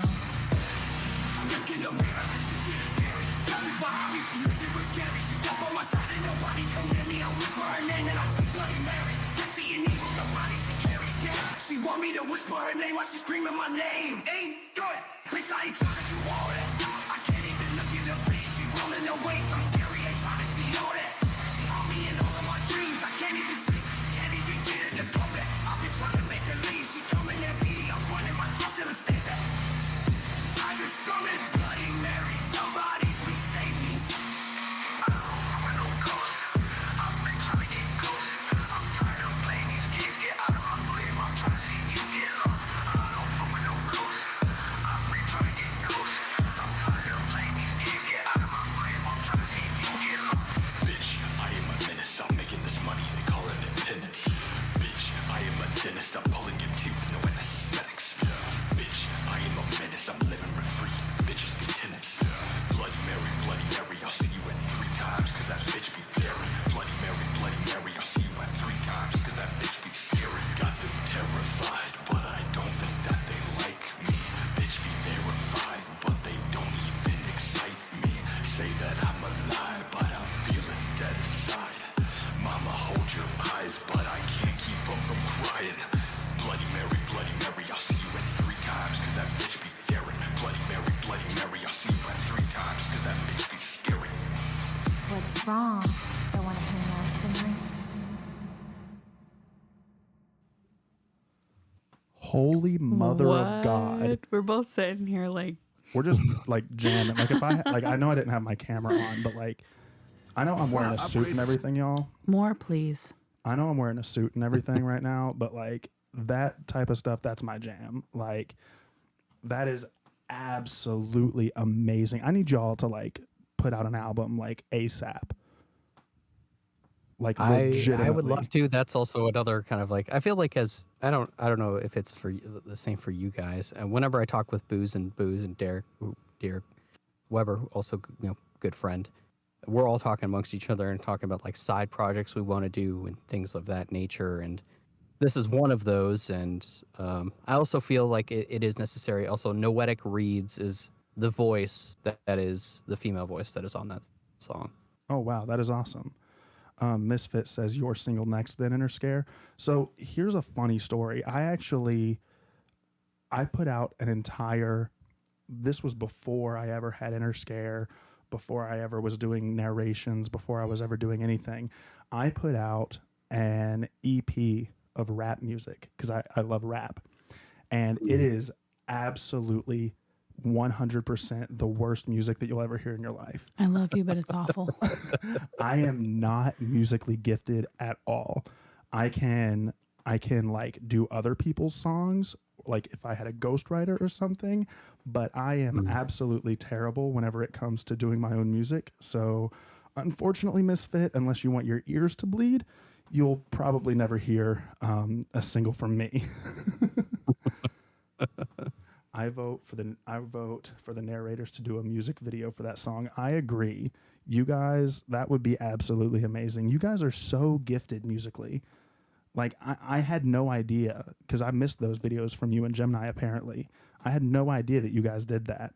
That is absolutely amazing. Yeah, it's been a slow process, and like even with stuff like that, like I have podcast format up obviously, but I'm like, does that or will that do well if I just randomly upload it to the podcast format? Because people can get it there, but then those that might just find me in podcast format, they're like, oh, what is this random song on here now? And so I never knew what to do with it, so that's why it's just kind of been sitting there on the channel.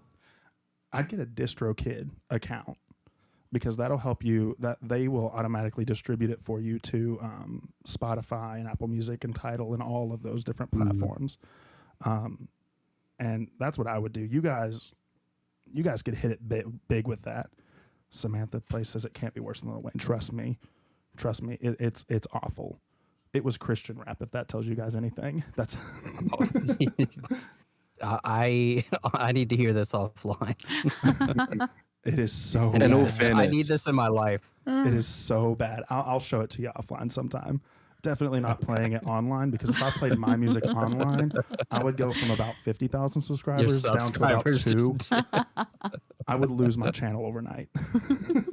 I mean, if it's as bad as you say, you could probably use it for sleep horror videos. I'm just saying. You're Listen, not wrong.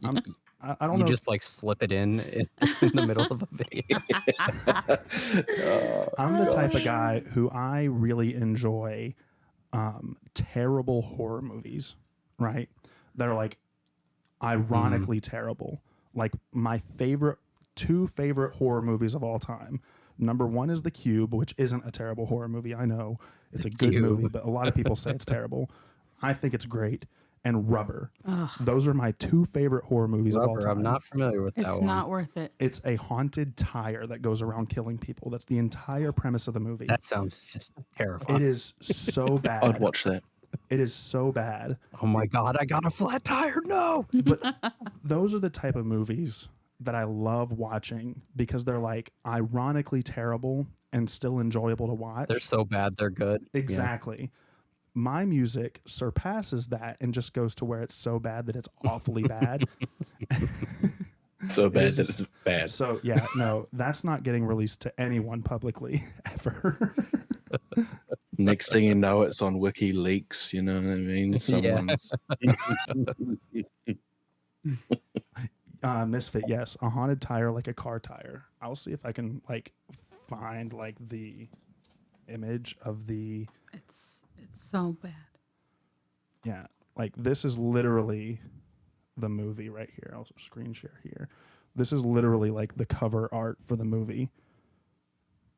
It's awful. It's a terrible movie, but it's great. 10 out of 10 do recommend if you're looking for. It's on Netflix, I think. Anyways, we got off track there a little bit, but so you talked a little bit about your plans for the new year. You talked a little bit about, you know, what you do on your channel and things of that nature. Do you have any goals for the new year that you would like to hit? Well, my growth since I have started changing up, going to more longer form stories has been better. And so I'm hoping subscriber wise to get to 5,000 next year. Hopefully, we'll see. 'Cause I should be hitting 3K here soon. Additionally, I would my goal is to be more succinct in distribution of kind of for a while there, I was streaming every Saturday, and I would either do scary stories, I would do 3 scary games, and I kind of got out of that. So I'd like to be a little bit more in tune with a schedule, as well as releasing regularly with the podcast format of stories. Things kind of got out of whack the last few months, so just being more scheduled for my subscribers and for my audience, so that way they can kind of know when things are going to come out and kind of expect it, and just be more regulated in that area. That is awesome. That's always a really good goal to have too. I definitely want to get one of my goals is along the same vein, and that's to double my content output on this channel this year. Right now, I do 2 videos per 2 videos per week. I'm going to go to 4 videos per week starting in the new year, so I can totally relate with you on that. Also, I want to apologize to Kim Walsh. A bot deleted your comments there. We did not delete those. I don't know why the bot caught that. Bad bot.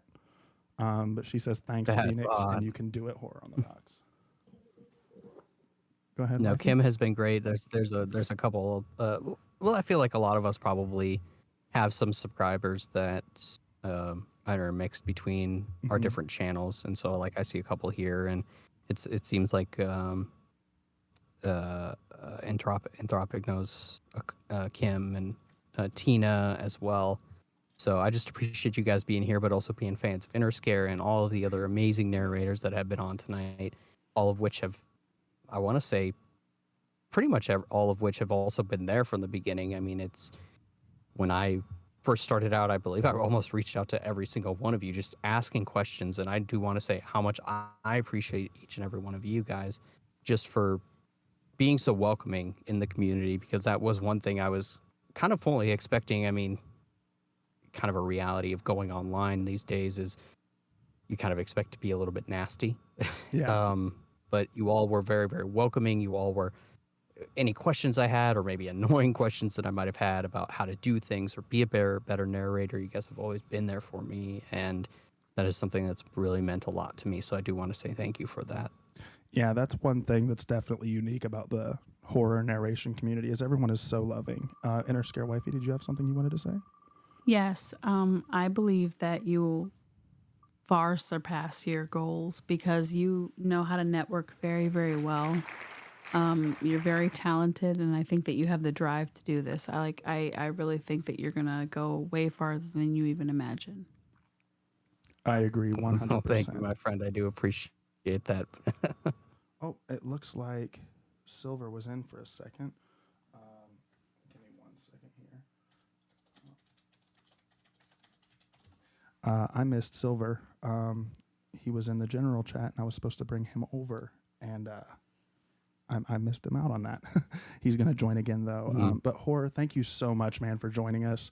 Thank you for blessing us with that music, too, man. That was absolutely amazing. You are so talented. Definitely, definitely. And definitely, guys, his link is in the description down below. It's also in the live chat there. Make sure that you go over to his channel, check out his videos, and give him a subscription. So, again, thank you so much for coming on. I do appreciate you. Oh, thank you guys all for having me, and I hope you guys have a happy new year. You as well. You as well. All right. All right. Thanks. Bye-bye, Bye, my guys. friend. And everyone, we now... Oh, there we go. Okay, yeah. We now have with us... Did I forget to turn on the rain sounds again? I am so sorry, everyone. We've been going without rain sounds ever since the last... the last song that we listened to. So I apologize for that, everyone. You had to bring up this person for real. Lord have mercy. Yeah, Phoenix. Actually, What did I do? I'll let you go ahead and introduce our next guest because you guys No, this is are your channel. You do it. Go ahead. no, you guys are such good friends. You guys work so well Yeah, together, Phoenix, come on. and I never would have actually gotten connected with Silver if it hadn't been for you, Phoenix. So you actually introduced me to Silver. So I'll let you go ahead and... Ladies and gentlemen, there's not enough words that I can put to this. This next narrator that we are about to have on is absolutely incredible. He took, I think it was acting classes and whatnot back in his day in school, and he has collabed. We have collabed together. I can't tell you how many times, but he is one of the funniest and also one of the most sympathetic people you will ever meet in your life. We have none other than Silver Underworld. I love this guy. I consider him like a little brother. So, Ooh. Underpants. yeah, I so used to remember that. I was going to do that too, but I've left that alone. I'll never forget. How are you doing? How's it going, guys? Hey, doing great. Oh, How are hey. you doing today, buddy? I'm doing great. Thank you so much. Thank you for that, Phoenix. Really nice of you. Ah, What's going on, guys? Not much. Do you want to go ahead and talk a little bit about your channel and what you do and things of that nature? So, funny story. Recently, I had to stop uploading because I was doing school, and I'm like looking back at my very first, most recent videos, been like 2 or 3 months. I'm like, dang, I've been off, and everyone's uploading, doing great. I'm like, I gotta get back in. So now I've just finished my classes. I got A's. Woo woo. Hey, Congratulations. congratulations. Yeah, thanks. So I'm gonna be getting back. I'm actually working on one right now on my horror channel with Nova Nocturne. It's his story he wrote, and I love yeah, Nova. Nova's great. He is fantastic voiceover artist. But yeah, that's what I've been doing recently, just trying to ace these classes so I can get back on narration, because I just love doing this. I'm actually being myself. Yeah, that You is guys are awesome. great. And you actually have 2 channels, right? I do. First one I was doing, that's where I met everyone here, Silver Underworld's Scary Stories. And then Phoenix got me into Sleep Channel, Sleep Stories. That's Silver Slumbers. That is So- awesome. So, just so everybody in chat knows, I did put both channel links in the live stream there. The first link that is in the live chat is his horror narration channel, and the second link that I put in there is his sleep channel, Silver Slumbers. So make sure you go check both of those out. Do you want to talk a little bit about the difference between the 2 channels and like what you do and things of that nature? Yeah. So I was inspired by other narrators. So what I try to do, it's kind of hard doing this. So I'll narrate a story, but I want people to feel the words, the emotion that people are saying. So I'll scream, I'll do like some emotional thing, I'll cry, I'll act like I'm being punched. That's my horror channel. That's where actually how I got to meet Phoenix Fire. We did a collaboration on our 100 subscriber story. Oh yeah, And we just the the therapy. therapist scene. Yeah. Yes. So I don't know. I think I'm pretty good at playing as like the timid, the scared, the what's it called? Like the weak guy. Like I'm just pretty good at doing that. And Phoenix is always the hero, the scary villain. He's got that voice. I think we Phoenix and I, we did one where I was like some kind of stalker, and I think it was called Help Me, Phoenix. The Yeah, story's called Help Me. yeah, you killed me in the end. I had to do like this Joker laugh. And also I do like sound effects. That one is the most challenging because I would like try to put as much as I possibly can, and my computer just like suffer, like stop, no more gunshots, please. That is And yeah, That and is- then you sleep some. Oh, Sleep. sorry, Sorry, go go ahead. No, There's you a go. delay in her speech. No, that's my fault. You go ahead. I was gonna say the Sleep Channel. I'll read stories for about an hour or 45 minutes with rain sound effects, just to help people fall asleep, get those nice dreams, tranquility. That is awesome. And you actually, it's an interesting story. Nobody knows this yet. Not a single person knows this, but you and Phoenix actually collabed to read the only horror story that I ever wrote. That was Oh my fun. gosh, it's gonna be a reveal, huh? Okay. That was fun. I will say that was really fun because I can play that evil doctor, excuse my French here, the asshole character. And yeah, that's why everyone hits me up. They need a good monster or somebody who's really rude and just all that stuff. And he's like, I want to be a good guy for once. He just doesn't have the voice. He has the voice to be a I mean. didn't know. It's like, I don't- nope. Sorry, Phoenix. Yeah, That's hilarious. I don't do that. But no, yeah, so if you guys are interested in hearing a story that I actually wrote, make sure that you guys go over to Silver Underworld's horror narration channel and listen to the Dr. Ferlucci series. There is a part 1. There is There's 3 parts, if I'm not mistaken. There's a part 2, and part 3 will be released Part 3 will be after released. I work with Nova. So parts 1 and 2 are already up on his channel, and part 3 will be released very shortly. But or I can't say very shortly, but at some point in time. But I want to thank you, Silver, because I tried to narrate my own story on my own channel, and I'm not good at that type of narration, right? I'm just not good at it. And I couldn't get it to sound the way that I wanted it to sound.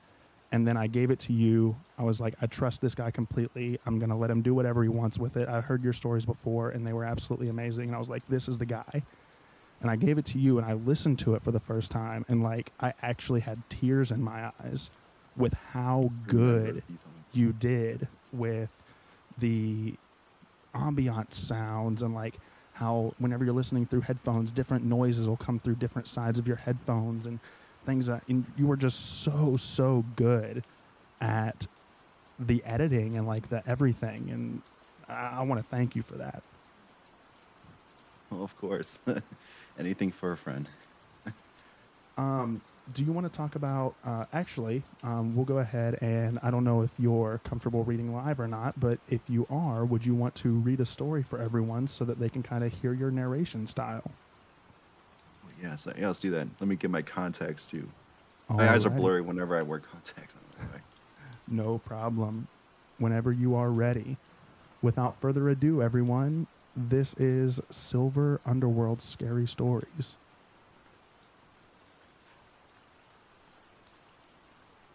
This story happened 3 years ago, around the time the COVID started, so it was a while back, but still worthy of a post.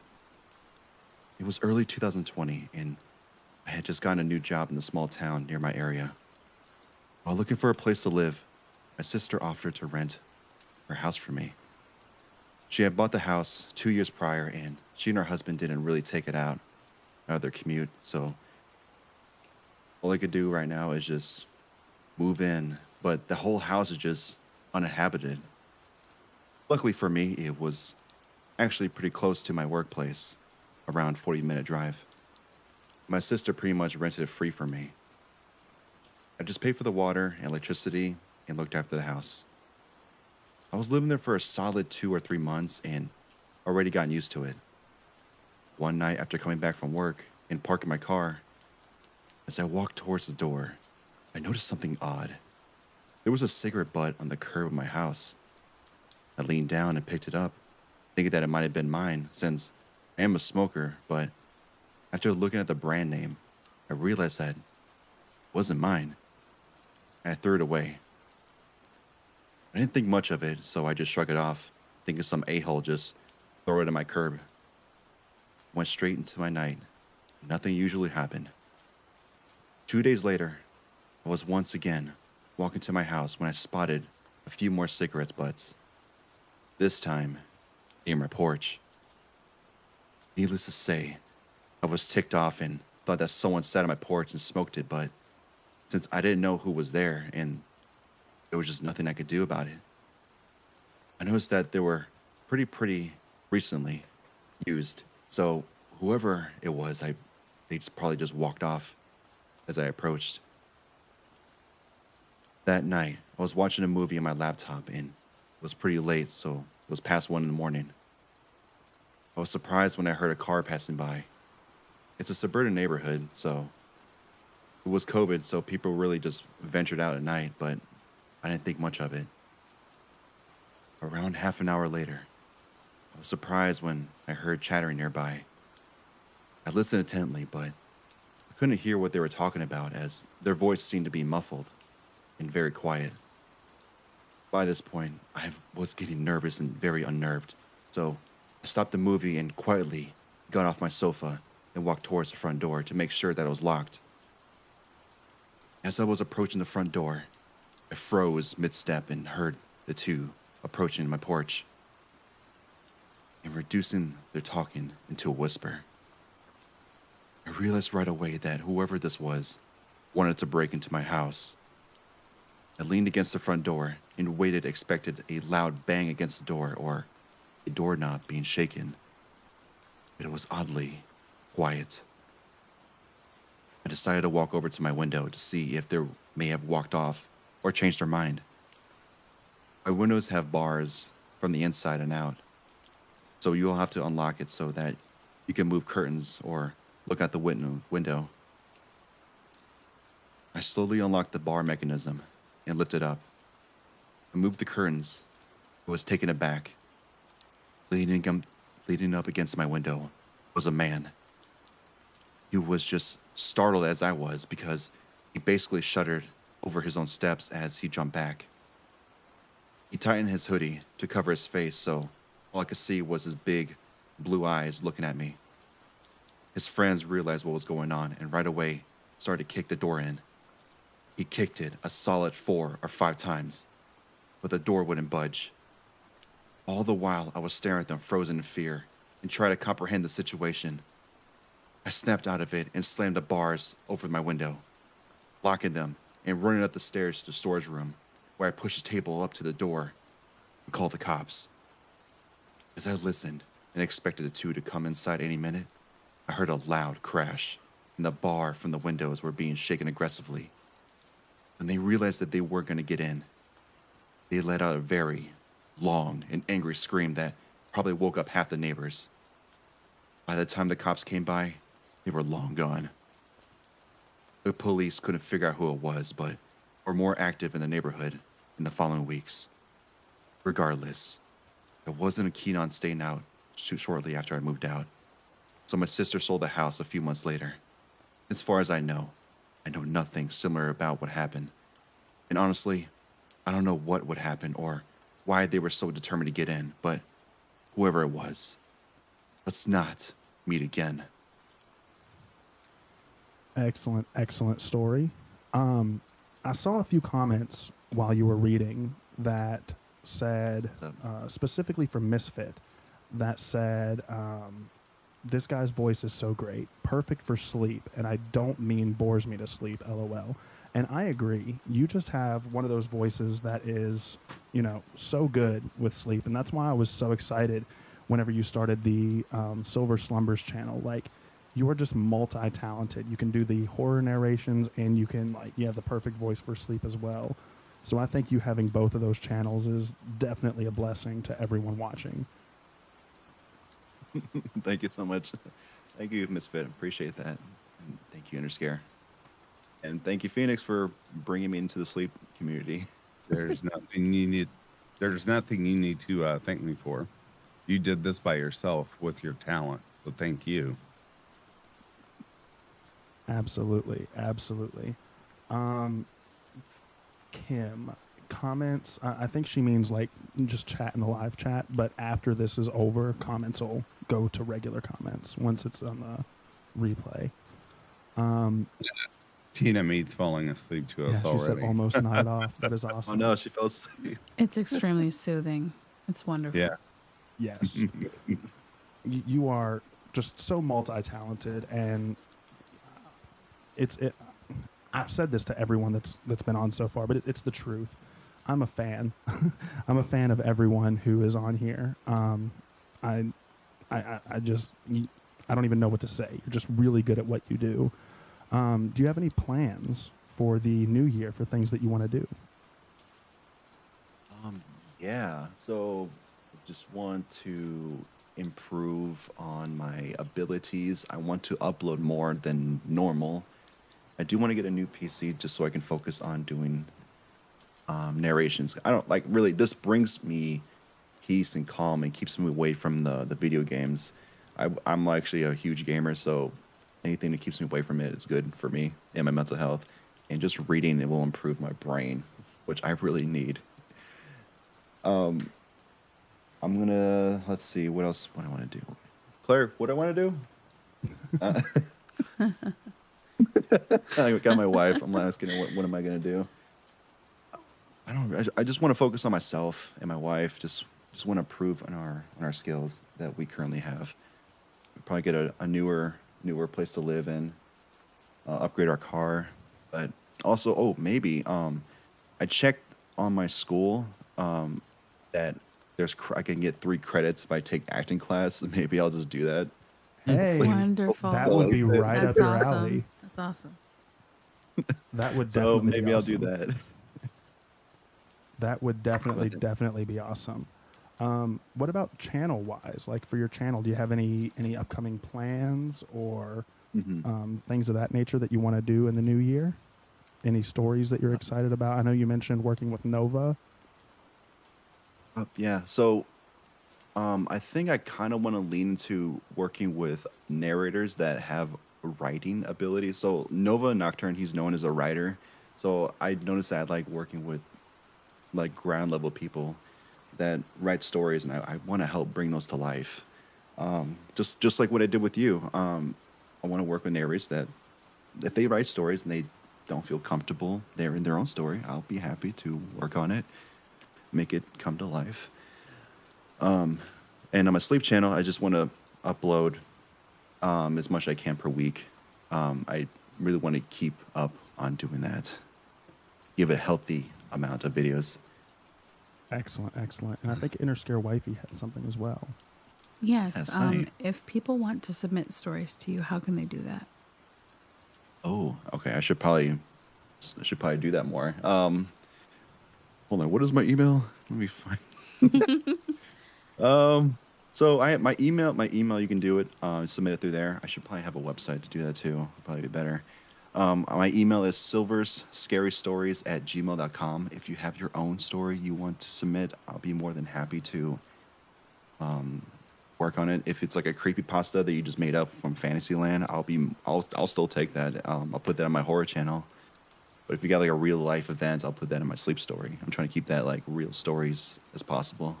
And I will tell everyone, I am a huge picker over SFX work. Slumber does an amazing job. Absolutely amazing. Yes. And Entropic Society says, come collab with me. That's That's exciting. huge. That's huge, Silver. I gotta start reading this. Entropic is incredible. You can't really get a feel for the SFX work through like just a live read. Would you mind if I played one of your videos so that people can hear the SFX? Yes, things? please. All right. So what I'm going to do is I'm actually going to play Dr. Ferlucci Part 1 because that's just the one that I remember the SFX from. But I'm going to play that, and then if y'all want to hear Part 2 and Part 3, go to his channel to hear it. But I'm actually also going to play the video along with it because it's really cool how you have that playing in the background, that video, and it kind of goes along with the story. So everyone, without further ado, once I get this audio switched over here.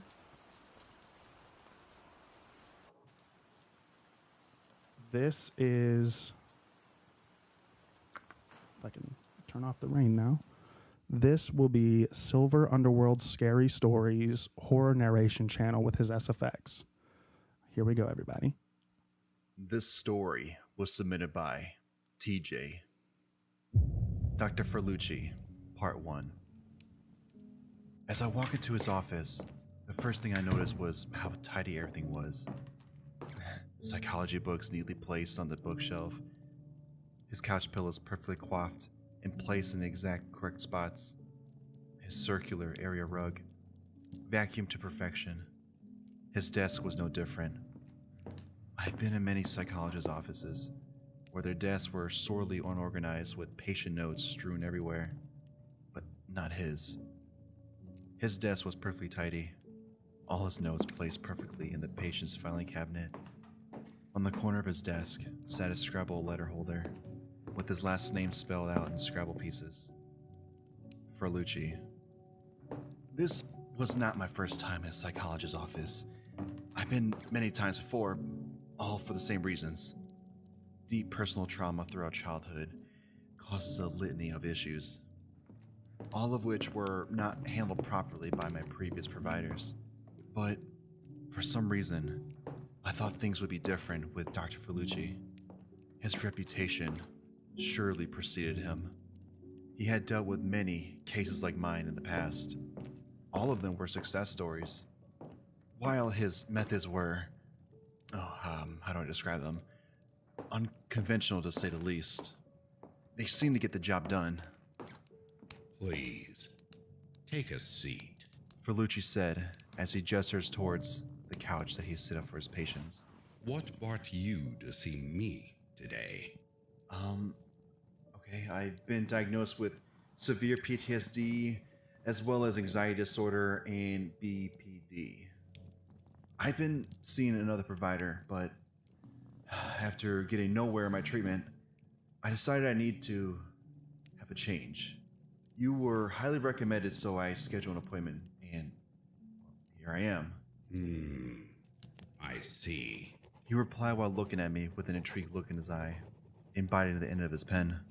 What impact have these conditions had on your life? Well, I started while adjusting myself uncomfortably on the couch. No amount of beauty and tidiness can make up for the uncomfy furniture. I have a hard time trusting people. I can't really form meaningful relationships.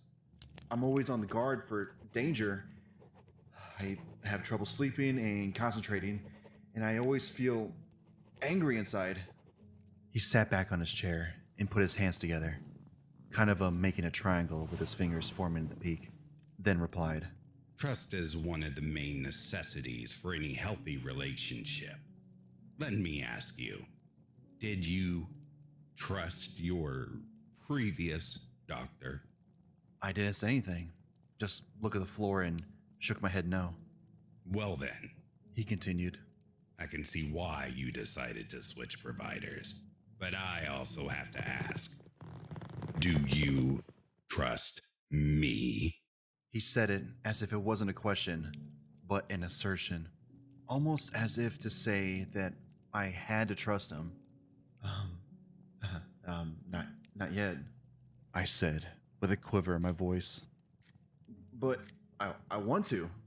He looked at me silently for a few seconds, looking as if he was trying to find the perfect words to say before he spoke. After what felt like an eternity, but in reality was no more than 5 seconds, he finally said, Well, unfortunately, without trust, we cannot continue. I tried to interrupt him and protest, but he just raised his hand as if to silence me. But if you are willing to do some homework that I'll give you, and if trust can be built, then I will love to have you on as my patient. I needed this. Dr. Ferlucci was my last hope, and I would do anything to be able to see him. So I replied empathetically, yes, I will do anything that you ask me to. I just want to be healed. Excellent.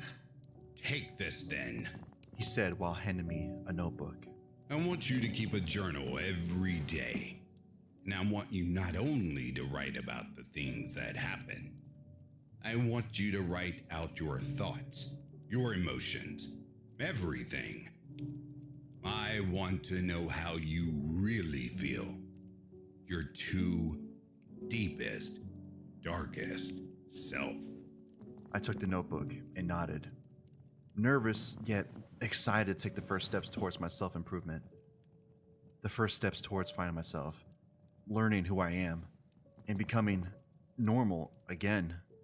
I grabbed the notebook, shoved it in my backpack, and walked out the office. This was my first step to freedom.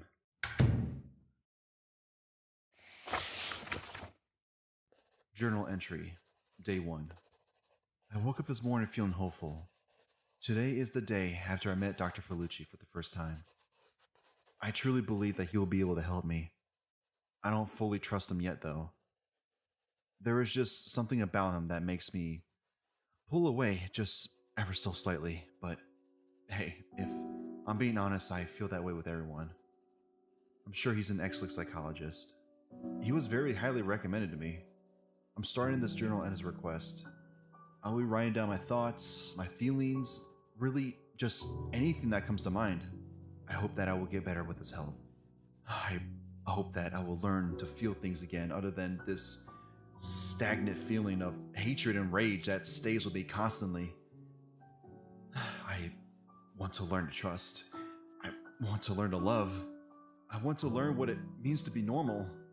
I will say that the visit with Dr. Felucci did make me think about a bit of my past. I realized that what happened to me isn't my fault. I know that my parents were both hooked on drugs and couldn't stop themselves, but I can't stop hearing them fighting. I can't stop hearing them arguing. I can't get the image of my dad slamming my mom's arm in the door as she struggled to get the purse from the table just inside. I can't stop hearing my brother and sister cry as they left with her. And I can't stop feeling the fear that I felt when I realized that I had to stay with him. How can I get past these memories?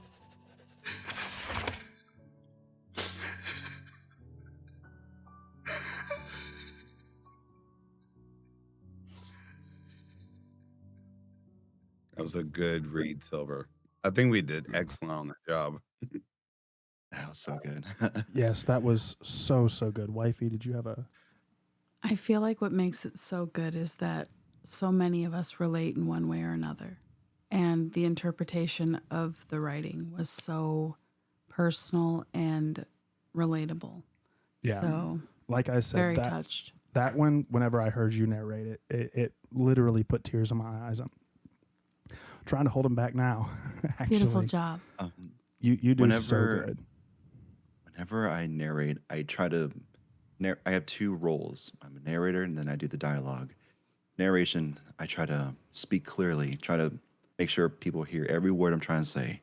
Whenever it's dialogue, then I try to put myself in this character's shoes, talking about trying to learn how to love, how to trust again. I know how that feels, so I know exactly what kind of voice that person needs. And then that me crying, that was actually me trying to cry. That was me crying. That was beautiful. That was a real cry. That was absolutely beautiful. Thank you again so much for joining us on the stream, man. Again, everyone, make sure to go over to both of Silver's channels and drop him a subscription. I'm going to put both of his channels in the chat again. Interscare Wifey put his horror narration in there already. I'm going to go ahead and put his sleep channel in there as well. Make sure you go over to both of those channels and give him a subscription, Wifey. Also, thank you for being so vulnerable, and we wish you a wonderful new year. Absolutely. Thanks, guys. Thank you so much for inviting me. Hey, no problem. Thank you for joining us. And everyone, we are going to go to our next guest. We have the one and only Entropic Society. How are you doing today, buddy?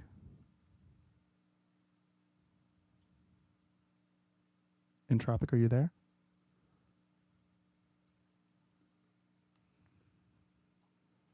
I don't know if Entropic can hear us at the moment. Oh, it looks like he dropped out. That is okay. He will be back with us soon. I'm going to go ahead and there he is. He came back in. Alrighty. Are you there now, buddy? Let's see. Can you hear me? Yes, I can hear you now. Jeffrey asks, what's the difference between the channels? I assume you're talking about Silver's channel. The two channels, the first channel is a horror narration channel where he's narrating like fictional stories and things of that nature. And his the second link is to a his sleep channel where he's reading stories to sleep, kind of like what we do here on Interscare Sleep. Interscare, there he is. He keeps Alrighty. I could hear you, Entropic. Can you hear me? Looks like we're having a little bit of technical difficulties with Entropic at the moment. We will get those sorted out. Elevator music. We will get those sorted out, but we're just going to continue to talk as we go. Once he gets that fixed, he'll just pop. You can just. Oh wait, yes, I can hear you now. It's really quiet. My computer's messing up, but yeah, I can hear you. No problem. I can hear you now. That is excellent. All right. How are you doing, my friend?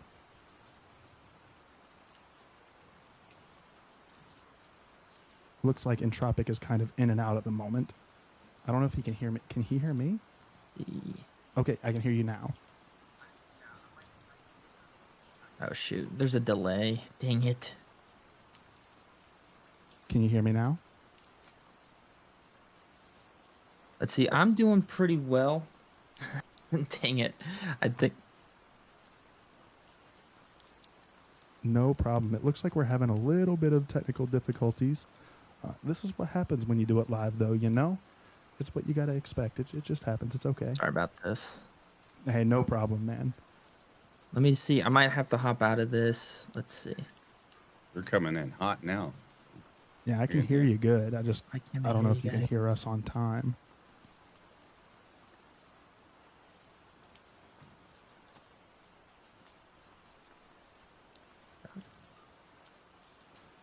All right. Let me try it this way. Are you trying to listen through the stream in Tropic? Because there would be a delay in the stream. But if you listen through Discord, I don't see if there would be I don't know if there would be a delay. That's super weird. In the meantime, I'm going to go ahead and drop Entropic Society. Oh, Wifey already did it. Wifey already dropped Entropic Society's link. Congratulations. I am a huge fan. See, this is why we love Wifey. Wifey does things before I'm able to get to them and helps out the channel so much. Yes, Inner Scare Wifey has been nervous about this stream all day because she's just such a huge fan of Entropic Society. And she loves him to death. All right, let's see if this works. Can you hear me now? Hello? I can hear you. Can you hear me? I can't hear you guys. Oh. What happens? Alrighty. I don't know if he's watching the stream right now. If he is, I don't know if you are in Tropic. If you are watching the stream right now, go into your Discord settings, and then click on. Let me find it here. Voice and video, and see if your output device is the correct output device. I've had that issue before. Type that to him, Inner Scare. Send him a message. Yeah. Actually, either Grim or Phoenix, either one of you, while I'm typing that out to him, would you guys want to read a story for us? Grim, are you ready? Yeah, soon. All right, everyone. I can do it. All right, I can everyone. do it. Without further ado, the Grim Reaper's Nightmare. Let's see. I was in Boston, and Yeah, I I'm swear to hearing God, anything I from you saw guys. my brother and his now wife.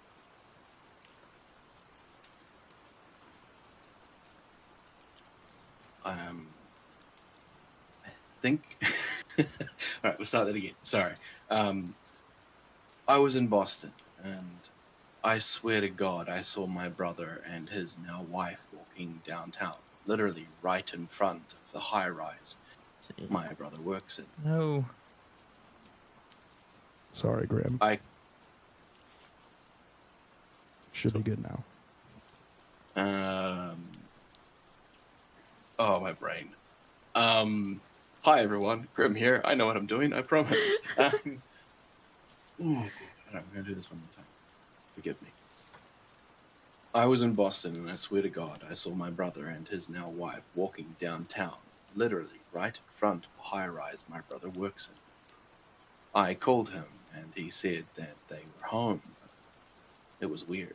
Like 20 minutes later, I was almost in a really bad three-way accident with speeds up to 60 miles per hour. By some miracle, none of us made contact with each other. I was so dumbfounded. To make things even weirder, on the way back from Boston, I saw someone with their foot on the left side guardrail like they were about to climb over to the highway. The only problem was they looked like an actual zombie, not like a disheveled man, but like a zombie with a purple and almost demonic face. I only saw him or it for a split second. Did I see the entity that was pretending to be my brother? I think I did, and that's my honest questions. In my hometown, my brother's double ganger. Oh my gosh! All right, that story finishes there. Thank you. We're doing Oh it my live. god, I didn't realize how terrible the grammar was until my brain couldn't translate. I'm like, I'm done. This is not a thing for me anymore. You know what? You know what this reminds me of? This reminds me of. I'm gonna play it real quick. Bill O'Reilly did. This is Bill O'Reilly. Let me switch audio so that everybody can hear it. But every time that something happens on one of my live streams that's just like funny or awkward or whatever, this is what I think of. And that is it for us today. And we will leave you with a. I can't do it. We'll do it live. Okay. We'll do it live. Fuck it. Do it live. I'll write it and we'll do it live. We'll do it live. And thing sucks. That's what I think of every time. We'll do it live. Tina, I promise I'll get a better double ganger story with proper grammar for the next one I read. All right, it's just Okay, I got. All right, can you hear me now? Yes, I can hear you, Entropic. Can you hear us now? Oh my gosh. Yes, I can. So sorry about that. Hey, no problem at all. Just glad that we got it fixed. That was perfect timing too, because I just got done laughing at Bill O'Reilly. So. Oh yeah, doing it live. Doing it live. Alrighty. So how are you doing today, man? Doing great. Did a little bit of writing, but yeah, prepped for the stream, so I'm pretty excited. How about you? I am doing excellent. And man, I gotta say, it's an honor to have you on. For anyone who doesn't know, Entropic Society, he has 59.9 thousand subscribers. Hey, let's get him up to 60,000 today. Okay, I'm counting on all of you. I'm counting on all of you to get him up to 60,000 subscribers tonight. We can do it. He's at 59.9 right now. So go ahead and go over to Entropic Society's channel, subscribe to him, and get him up to that 60K mark. But man, I'm a huge fan of yours. I'm just so grateful for you being on. Do you want to talk about your channel a little bit? Yeah, sure. Yeah, so primarily I write most of my stuff. I do a little bit of what is it? Creepypastas and creepypasta wiki stuff, but yeah, I primarily do stuff that I write. But I'm a big cryptid fan, so I like to throw a good monster in here and there when I can. Awesome. So you do a lot of cryptid stories and things of that nature. And for anyone that's watching this live stream right now, if you go back to my cryptid video that I did on this channel, Entropic Society actually read the first story on that video, and he did an excellent job. And I love listening to your stories. Do you have any plans for the new year or anything like that? Yeah, I want to do kind of want to branch out a little bit. I don't know if you're familiar with What Lurks Beneath his channel. So he did a lot of narrating for a while, and he and I kind of went back and forth with subs, but he kind of took on a Mr. Ballin-esque type channel now, and his channel's just exploded. What was the name of that again, Entropic? What Lurks Beneath. What Lurks Beneath. Thank you. Yeah. So yeah. So right now I'm staying just narrating, but I'd like to eventually be able to get to show my face and cover some more topics that I can't really cover just narrating. That is awesome. So we might be getting a potential Entropic Society face reveal in 2024. Is that what I'm hearing? Yeah, for sure. I think I have one or two where I've shown my face in just briefly, but yeah, nothing too crazy. Hey, that is awesome. I am definitely looking forward to that. Do you want to read everyone a story so that everybody can see kind of your narration style and things of that nature? I can. Yeah, I have a couple. For the sake of time, I don't think I can read one that I've written, but I have one here ready that I really like from a creepypasta wiki, if that works. Absolutely. Alrighty, everyone. Without further ado, Entropic Society. And then before I get into this, do you want me to add some background music to this? I probably won't even work just with how my tech's working, so I'll just kind of get into it then. Yeah, I've got rain sounds playing in the background of the live stream, so... Oh, perfect. Alrighty. Entropic Society, everyone. Story title: Gurgles and Bugman. Written by Won't Think Straight. After my last experience, my parents reminded me of another story from my childhood. When you're 5, your mind lacks the experience to make informed judgments or connect things that aren't obvious. Over the years, the details get fuzzy and forgotten. Speaking with my parents the other day, they cleared the cobwebs burying the story. I remember now much more clearly the story of Gurgles and Bugman. I just started kindergarten that year. Everyone's a friend when you're 5, so I had no shortages of classmates. But coming from a poor family, I didn't get to see much of them outside of school. My parents spent all their waking hours trying to make ends meet, and I didn't have time to ferry me from house to house. So I spent my early years mostly keeping to myself, playing with the random assortments of knickknacks from the shelf in my room. Being short of money gave my family a habit of hoarding, so they hated throwing things out. One particular item on the shelf was a small, old-fashioned TV set, a wooden veneer box about 2 feet wide by a foot tall. It had a curved glass screen that took up half the front panel. Besides the screen was a large chrome dial used to switch channels.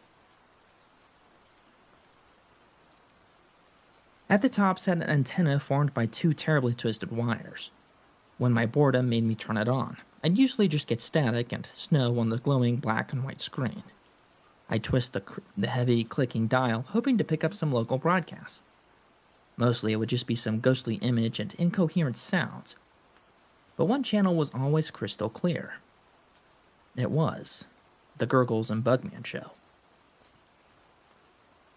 Gurgles was a clown, but not a common one.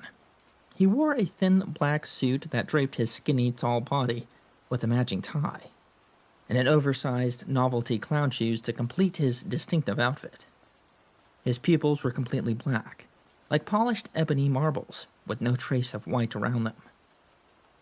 Black face paint around those eyes and across his cheeks and mouth made him look like a manic, grinning skeleton. It was only the crazy crop of curly hair sprouting off to the sides of his head that made him more human look. As Gurgles freaked me out, Bugman scared me much more. He was short and round, like a hunchback dwarf, with a dark cape. He had prosthetics covering his eyes to make him look like a fly, and a mouth that was rotated 90 degrees and open from side to side. The show itself like candid camera, with pranks played on unsuspecting people. It would always start with Gurgles and Bugman hidden away at someone's home. Gurgles would face the camera, staring at you, his bony fingers touching his lips. When the unsuspecting star of the show came into view, a laugh track would begin to play.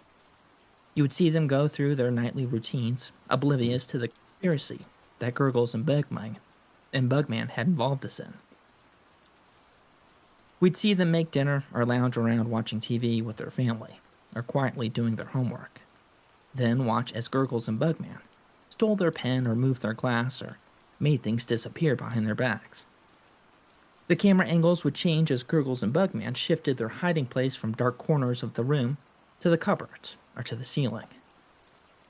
All the while looking back at you, winking. The closer they got, the louder and more laughter from the soundtrack. Eventually, when everyone went to sleep, a victim would be chosen for their prank. Waiting in the closet or under the bed, once their victims fell asleep, Bugman would crawl out gently, lying beside them.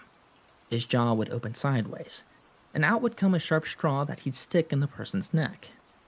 This always paralyzed their victim, because sometimes you could see them struggle if they woke and saw Gurgles and Bugman on top of them. The laugh track would be extra loud and uproarious for the few times that the victims awoke. Gurgles would make faces at the camera while the audience laughed, and Bugman would use his straw to drink from the person's neck. When the victim stopped struggling after a few minutes, and the laughter would turn to claps and cheering. With Bugman's finished, Gurgle's face would fill the whole screen with a possibly wide grin. Then he'd whisper, "See you again soon." The way those all-black eyes pierced through the screen always gave me chills. I hated the show, but would always be too afraid to go near the TV while it was running. One day, the TV mysteriously disappeared from my room. My parents told my 5-year-old self that they sold it to pay some bills. I accepted that without question.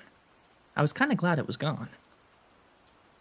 But yesterday, when I asked them about the TV again, they exchanged nervous glances, then filled in some missing gaps from my childhood. Halfway through the year, Derek, a classmate I didn't know very well, had died in a horrific circumstance. He was murdered in his bed with a stab wound to the neck. No evidence of a break-in was ever found, so his distraught parents were taken into custody as the primary suspects. They denied all the allegations against them. At this time, Mrs. Nolan, my teacher, told her class that I'd apparently explained to her that Derek couldn't be dead, because I just saw him and his family on the Gurgles and Bugman show the day before. When Mrs. Nolan mentioned this to my parents, what I'd said, they had immediately taken the TV from my room, driven it to a junkyard, and had it burnt to nothing but ashes and molten metal. That TV was in my room because it had always been broken. It was never plugged in the whole time it sat on my shelf.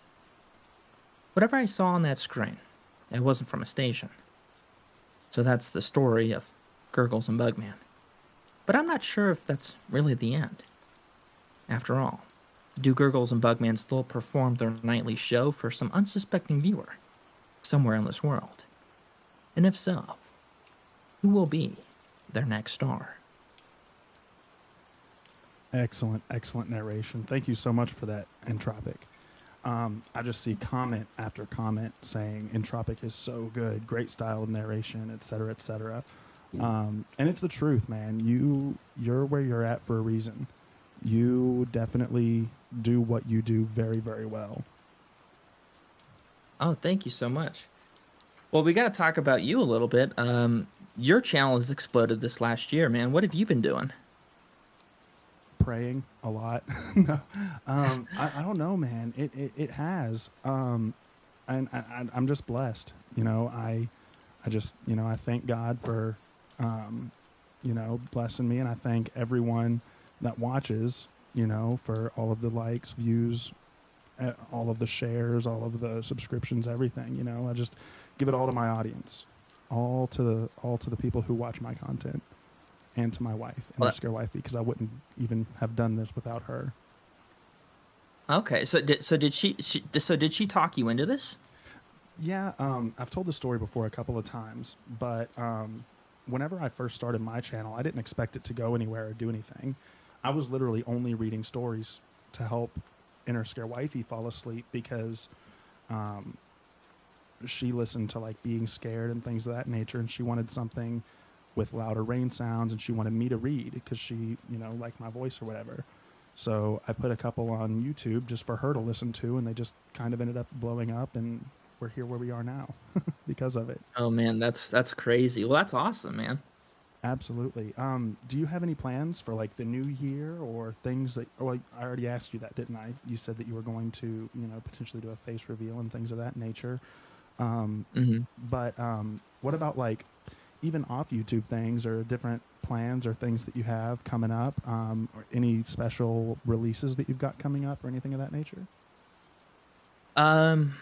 Yeah. So I had a cousin start a podcast, and she convinced me to put all my stuff on Spotify. Which I know you have a TikTok, but do you have a Spotify?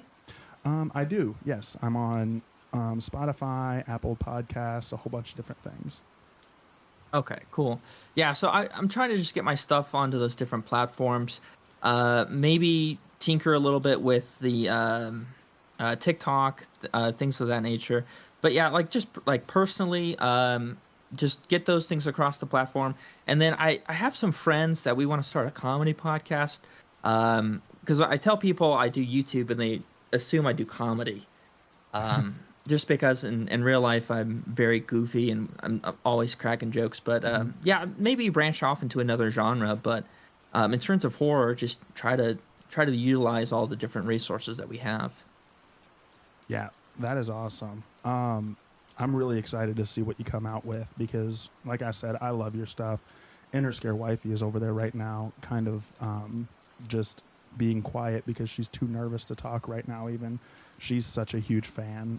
We're all huge fans of you here, man. Oh, that's awesome. I appreciate that. I saw on her channel, I know she had some videos at some time and took them down, but I saw that she had a teaser trailer for 2024. So hopefully we get to see some stuff from her. Yeah, definitely. She's definitely coming back in 2024, going to be reading more stories. Do you want to talk a little bit more about that, Wifey? I basically want to do what I want to do this time. Sorry. I want to do what I want to do this time. Last time I tried to basically emulate you, and that's not me. Yeah. So I feel like being more genuine and coming forth with my own work will be a lot more satisfying. Absolutely. And it'll definitely be more satisfying for you, but I think it'll come forward more in your narrations as well. I think people will find it more genuine and people will really enjoy what you've got planned. I'm really looking forward to seeing the reactions of everyone whenever you do that. It's gonna be a lot of fun. Inner Scare Wifey has some really good plans for the new year. Well, that's awesome. So do you want to talk a little bit? I know you live stream as well. Do you want to kind of talk about some of the live streams that you do and how you run those? Sure. Yeah. So I used to do live streams quite a bit. I used to do them weekly, and just kind of I'd give people a rundown of what to expect the coming week, just in terms of stories and things like that, which actually is super helpful. I really like doing that because I'll basically go through the story, and then people will be like, "Oh, well, it'd be really cool if you did this or if you did that," and I'm like, you know what? That's actually a really good idea. So it's kind of like it's a little bit of like a, I don't know, like a what is it? Like piecing together a story with just different people, and because I mean the viewers they have kind of an idea of what to expect, but every now and then they come up with great suggestions. Mm-hmm. Absolutely. So yeah. Yeah. So I don't know. I'm kind of starstruck right now. You know, I consider you a friend, but I'm also, like I've said to everyone, I'm a huge fan of your work. Everyone, make sure that you go over to Entropic Society's YouTube channel and definitely subscribe to him. He is such an amazing storyteller, and he's got a myriad of different types of videos. He's got 37-minute long videos, up to like 4-hour long videos. He's got everything for everyone on there. So make sure that you go over there and Inner Scare Wifey. I also find the live streams to be very enthralling. So absolutely, definitely worth a listen. Definitely a lot of fun. So yeah, Thanks. man, thank you so much. Does anybody else have any questions for Entropic before we go to our next guest? I see Phoenix turned on his camera. Sorry. Oh, just perfect timing. Alrighty. I didn't know if did you see any questions from chat for anyone, Inner Scare Wifey? I haven't seen anything either. Alrighty. Entropic, man, thank you so much for joining us on the stream, man. Thank you I do very appreciate you being on here. And I can't wait to have you on another video very soon. I'm going to talk to you about that offline. Yeah, man, for sure. Yeah, thanks for having us on. And I think you said you want to hit that 100K mark this coming year. You're probably going to demolish it, so I'm excited to see that. And you and Inner Scare Wifey, hit your marks that you want to hit next year. Thank you so much. And to you as well, man. Yeah, for sure, man. Thanks again for having me on. I appreciate it. We do have one final question before you hop off. Oh, go ahead and Greg. Yeah, for sure. I was just going to jump in and say that was the question that came up, so you go ahead, man. Yeah, Tina Mead asks, what got you started in narrating Entropic? So when the horror channels really took off in 2015, I was like addicted to that kind of stuff, and I loved it. And I thought to myself, I was like, you know what? This stuff, like, it doesn't look that hard, and I tried it and it was hard, and there's a huge learning curve and things like that. But honestly, it's just to emulate the people like back in the day. I think it was trying to think who's like started things. It was like Let's Read. B Busta was super big. I'm trying to think, there was another one, but like I just wanted to be like the cool guys on the block, and I'm just obsessed with horror, so I was like, yeah, I might as well try it and have fun with it. And so that's pretty much what got me started. That is awesome. And it's kind of funny. hearing this because so many narrators say that they start off the same way. And it's really cool hearing people's stories, you know, getting into the genre and stuff. But thank you so much for joining us on this stream, man. I do appreciate it. So thankful to have you on. And is there anything that you want to plug before we move on to our next guest?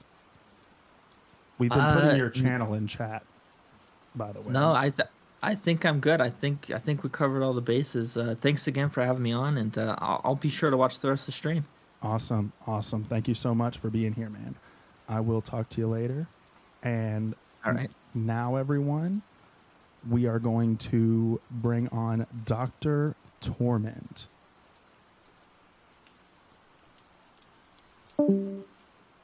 And his mic is muted. I don't know if he knows his mic is muted. Are you there? Yes, hello. Yay. Hello. How are you doing today, buddy? I'm doing very good.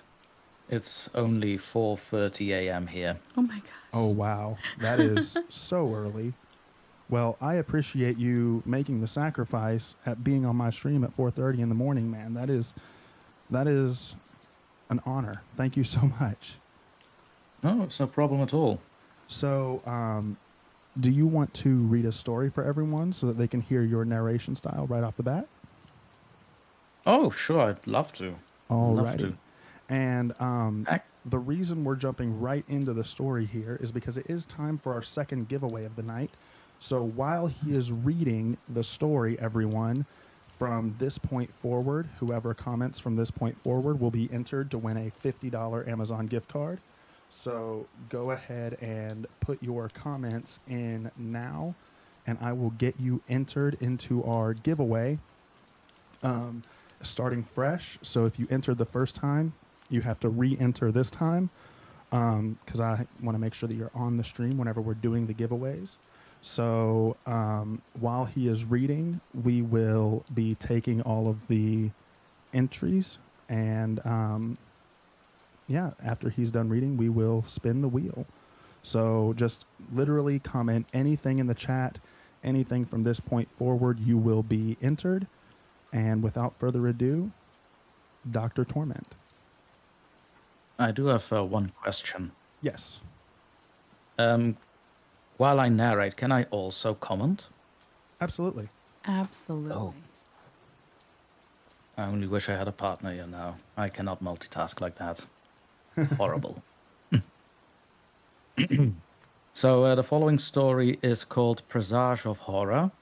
It's a short story from Reddit. I do have permission to read it.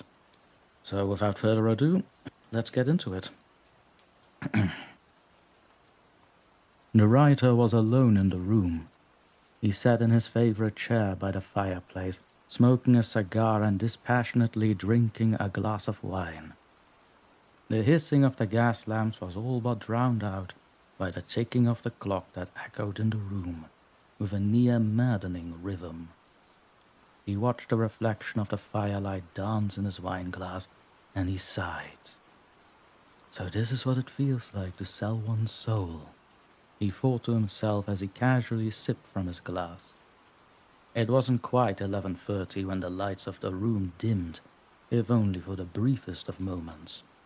The flames of the fireplace erupted, and a chill permeated the room. The writer knew he was no longer alone. He tensed up in his seat and tried in vain not to shiver. He took another drink of wine to calm his nerves. A typescript landed with a heavy thud on the table next to the 54-year-old writer. "Very amusing," said a voice from behind a strange intonation. Excuse me, with a strange intonation. "So you approve of this draft?" He did not attempt to look at his visitor. His eyes gravitated towards his glass of wine. He swirled the remainder of its contents gently and listened as footsteps moved around the spot where he sat. Footsteps that were in almost perfect unison with the ticking of the clock. Though he tried not to look, he could see the tall, dark figure of the man before him help himself to a nearby seat. You have omitted enough information and added plenty of funny characters to distract your readers. I might say I am satisfied. The writer placed his cigar down and refilled his glass. Feigning politeness, he held the bottle out towards his guest. The man extended his bony hand, palm facing forward in refusal. And Florence?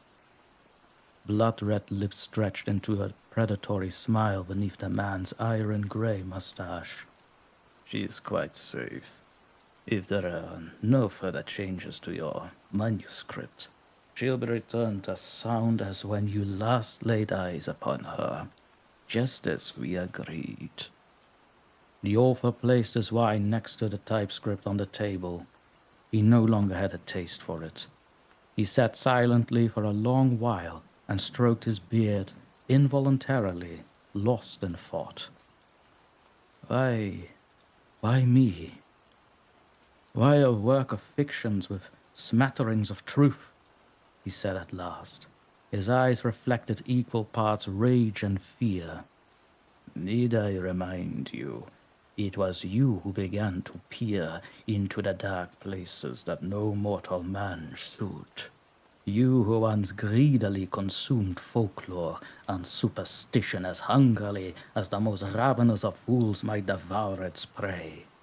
You who learned much in your travels, enough to be a threat even to me, or, with the proper persuasion, a great aid to my cause. The world will know me, but they will not believe. They will fear me, and yet not guard against me. What more could I ask? The lean figure stood from his seat, walked over to where his host sat, and placed his fingers on the typescript. I must be on my way, young man. But before I leave, if I may offer one other suggestion. Your title, The Undead, is rather lackluster. He smiled, and his sharp white teeth glistened in the firelight. Perhaps it's just vanity on my part, but I believe you should simply call it Dracula. Without waiting for a rejoinder, the figure vanished from the room.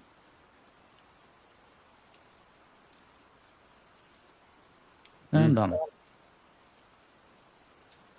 Excellent, Fantastic excellent story. narration. Fantastic narration. Just so everybody who's watching knows, the names that are entered into this particular giveaway are on the screen right now. If you do not see your name, make sure that you leave a comment so that I can get you added. Wifey has something to say as well here. Well, I'd just like to say that you are beyond talented. Your reading is what I would want to listen to, like on Audible or, you know, listening to books of any kind read by you. You are insanely talented. I Why, George? listened to some of your Thank you. Poe and things, and I'm just blown away. Yeah, Well, absolutely. Can you actually believe I'm actually not at my 100% right now, and that's not bragging. I had a very dry, stiff drink before I came back home, still playing parts of my throat. Still amazing. Like I just found my new favorite. Sorry, everyone else. Like No, not no, famous, but- for real. I'm going to be honest with you. I Oh, no. just discovered your channel this week whenever you joined the Discord to be on this stream. And Wifey did as well. And we're like, who is this guy? This Dr. Torment guy? Like, he looks really cool. So we clicked on your thing. We looked at your channel. And we were like, whoa. Like, we were just blown away. Your delivery, your reading, your accent, everything about your narration is just absolutely amazing. And like Tina Mean says, insanely awesome. It's captivating. Thank you. Thank you. Absolutely. I'm literally going over in my head like, "Don't resign from YouTube. Don't resign from YouTube." You're amazing. That's actually funny because I think last year in March, I actually had thoughts to quit YouTube altogether. Oh wow! I'm glad you didn't. I am so glad. As well, yes. So am I. So am I. It basically started with a requested narration. I don't know if I can. Is it allowed if I said the name of the particular video? Yeah, Sure, absolutely, yes. absolutely. So the name of the video is "She Won't Stop Screaming," written by T.J. Hodder of the Hodder Show.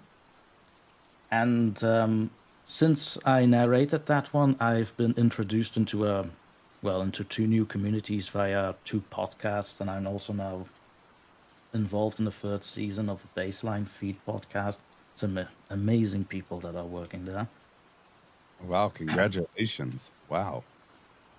And that actually motivated me to just continue on with YouTube and hone my skill as I go along.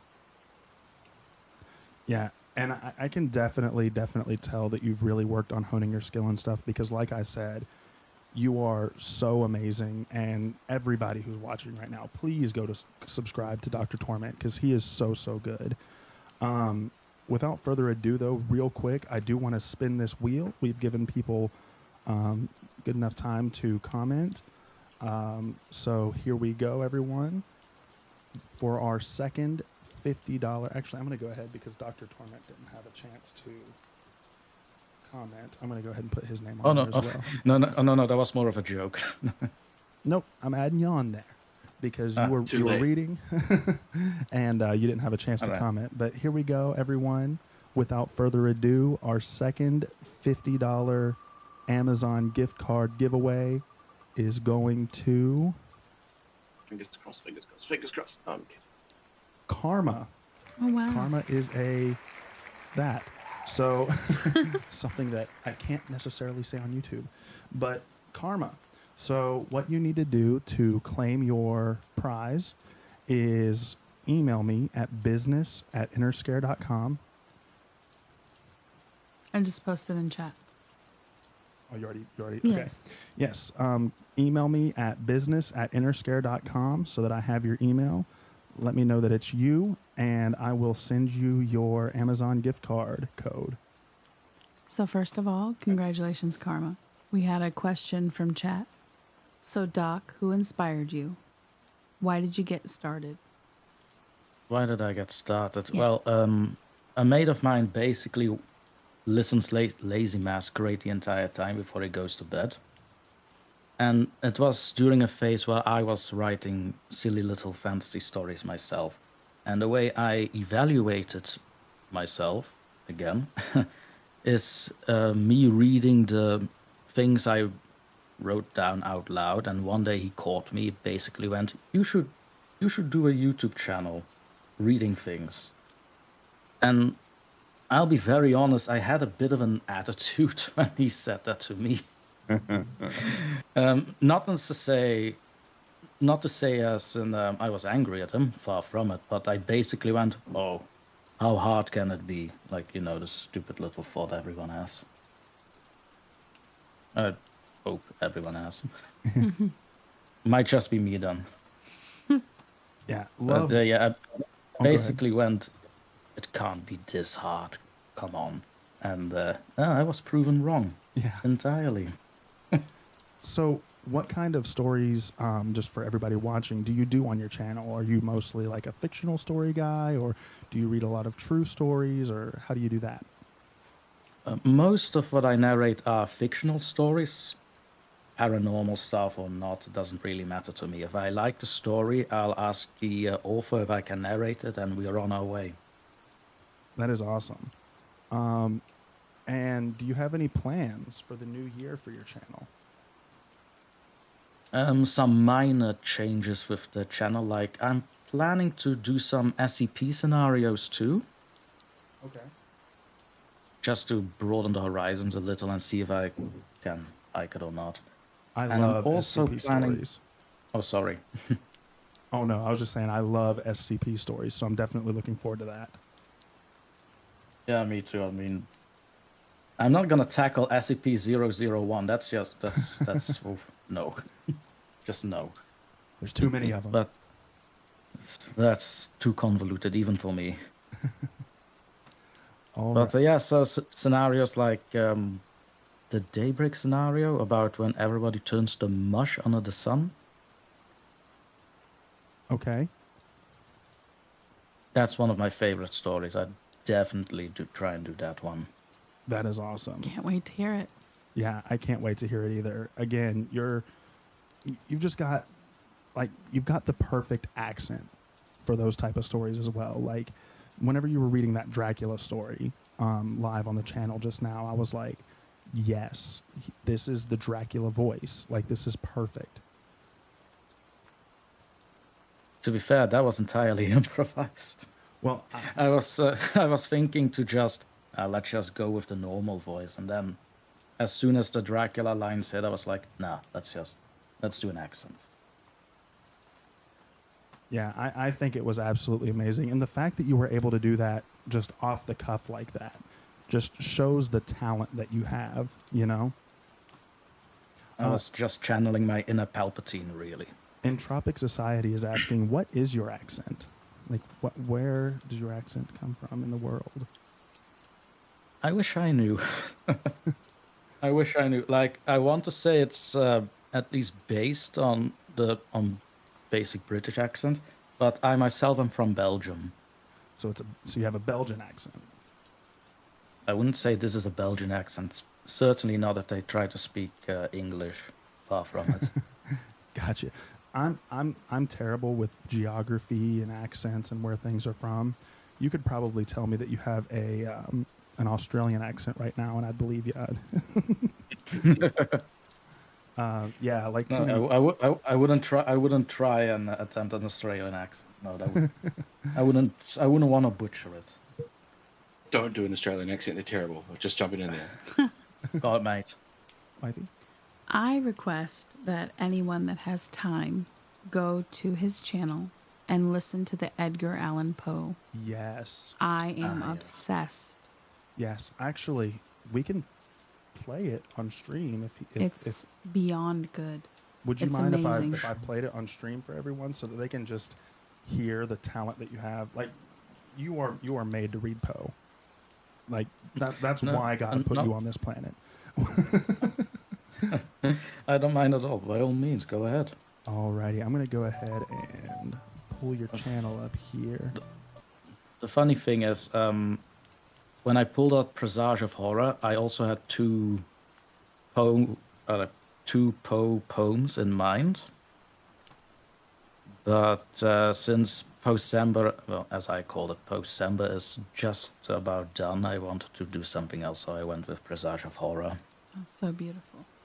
Well, I am going to play.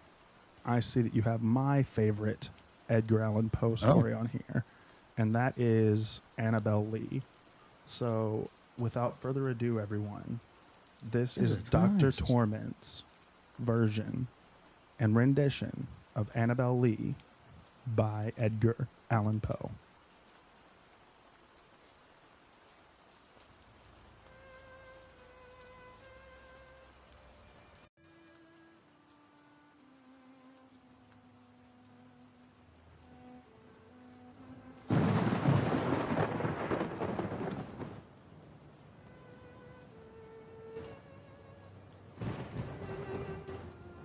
It was many and many a year ago, in a kingdom by the sea, that a maiden there lived whom you may know by the name of Annabelle Lee.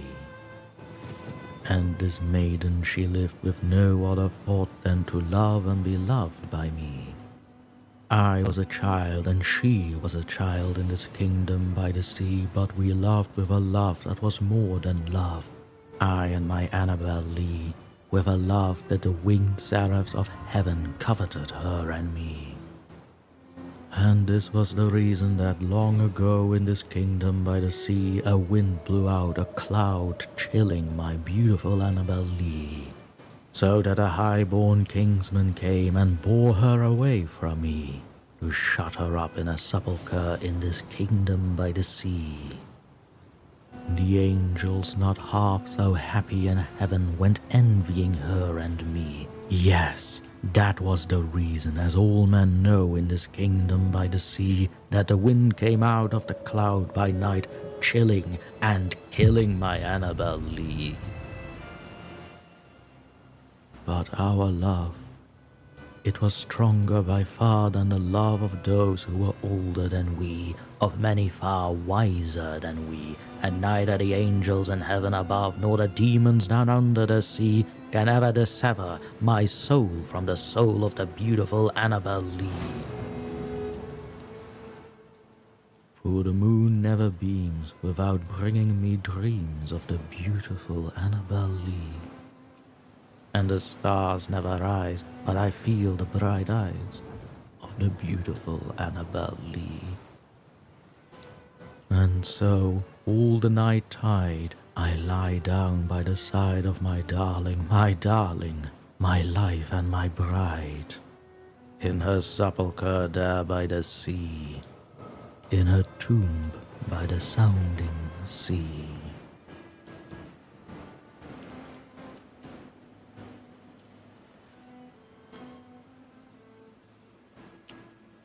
Beautifully narrated. Can you believe I'm actually not satisfied with it? It's Why, beautiful. It's beautiful. Yeah, that's just the mark of being a narrator, though, is you're never satisfied with your own work. You know, that's the mark of someone who has truly good work ethic, you know? And I can definitely tell that you have that work ethic and you put the effort into your stuff, and it's just so good.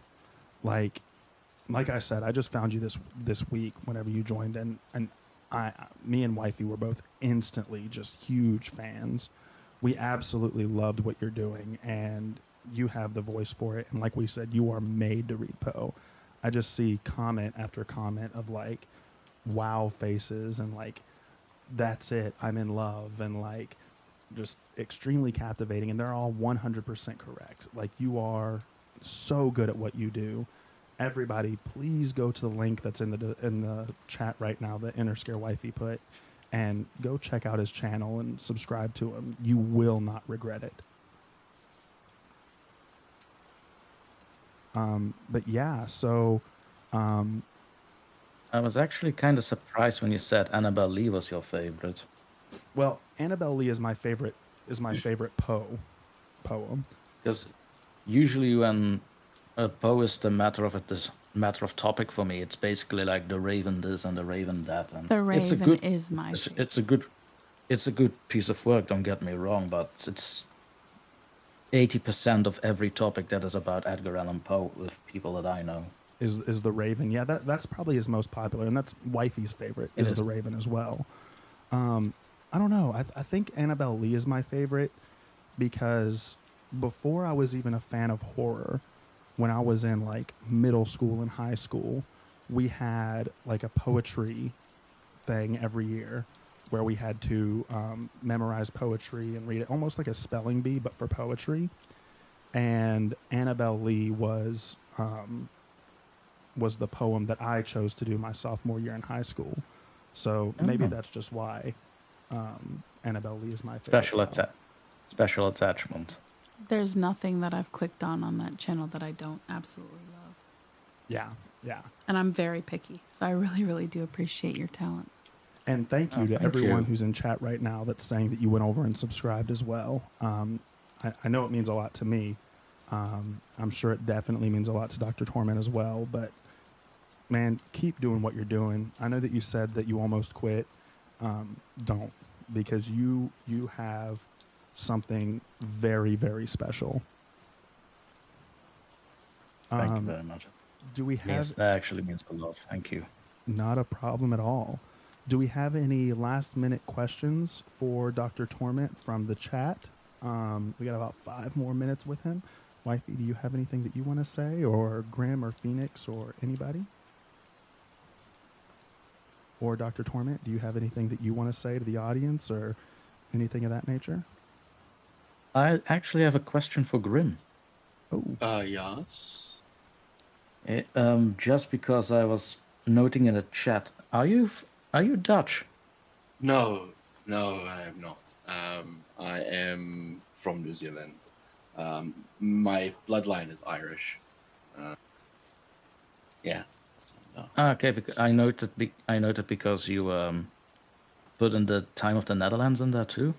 Yeah. So I've worked with a couple of people on my channel from the Netherlands, and because of that, I have their clock on my phone, so I make sure I don't contact them at stupid hours.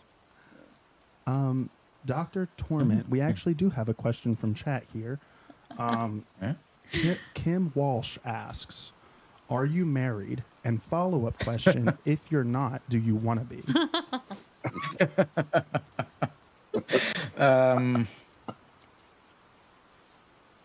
Okay. Good question. No, I'm not married, and maybe at some point I'd love to.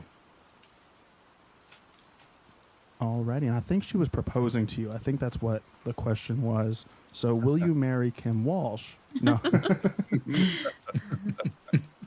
That's hilarious. Karma, yes. I'll come back. Oh, go I'll ahead. come back later on that.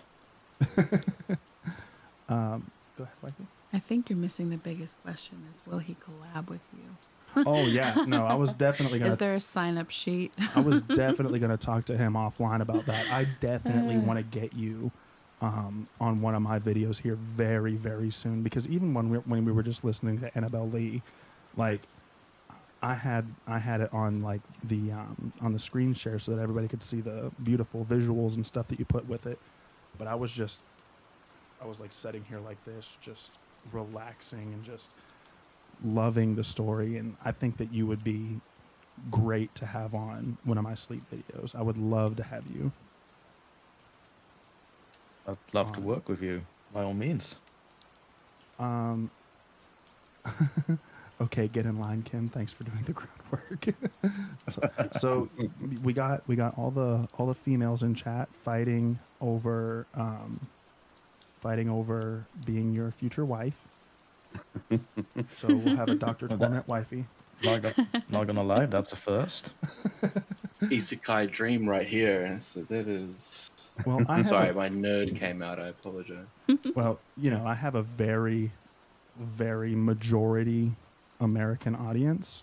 About 70% of my viewers are probably from America, and you know what it is about them Americans, man. We love our accents. Green card? What? We love our accents, man. But yeah, thank you so much for joining us. Thank you so much for being on. Thank you very much. I do appreciate it, man. What a treat. You are absolutely amazing. Thank you very much, everyone. Like, wow. I really have no words. Hey, I have completely dumbfounded. Hey, man, you deserve it. You are absolutely amazing in this niche, and you deserve all the subscribers, all of the views, man. And I hope that a couple of people here, I know a couple of people here did go subscribe, and I hope that you just explode in the new year because you are absolutely amazing at what you do. Thank you so very much. Alrighty. Go ahead. I do think there was one thing. I do think I worked with Phoenix before, though. Was it about the Smiling Q? Oh, yes, we did work on that. From my horror channel. I haven't been on that channel in I don't know how long. I'm gonna have to go check that out. Yes, I totally forgot about that. That was an amazing project to work on. It was actually fun. Yeah, you were perfect in the role you played. What was it called? The Smiling Q. It's my last video that I uploaded on the horror channel. Wonderful, thank you. We will definitely. I also put it in my channel on a collab playlist. Mm-hmm. Amazing story, amazing voice acting. It was incredible. We will definitely be going and checking that out directly after this stream. I know I will, at least. But yeah, thank you so much for being on. It was such a treat. And again, I can't wait to have you on one of my future videos. And two, I hope you get some rest now that it's 5 a.m. there. Yes. Oh my goodness.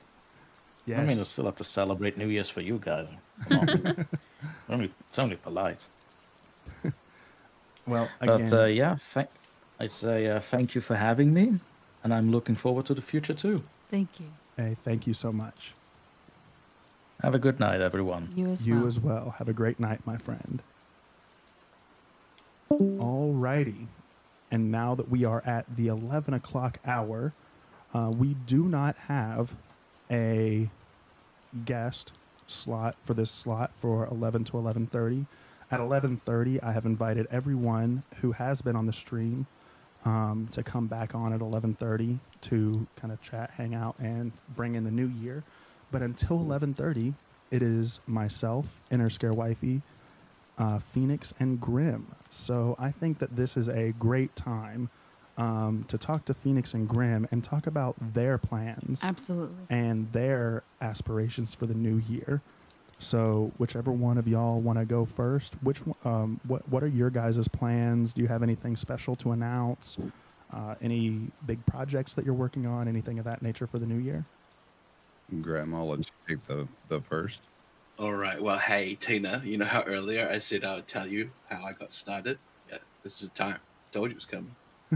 So the reason I jumped into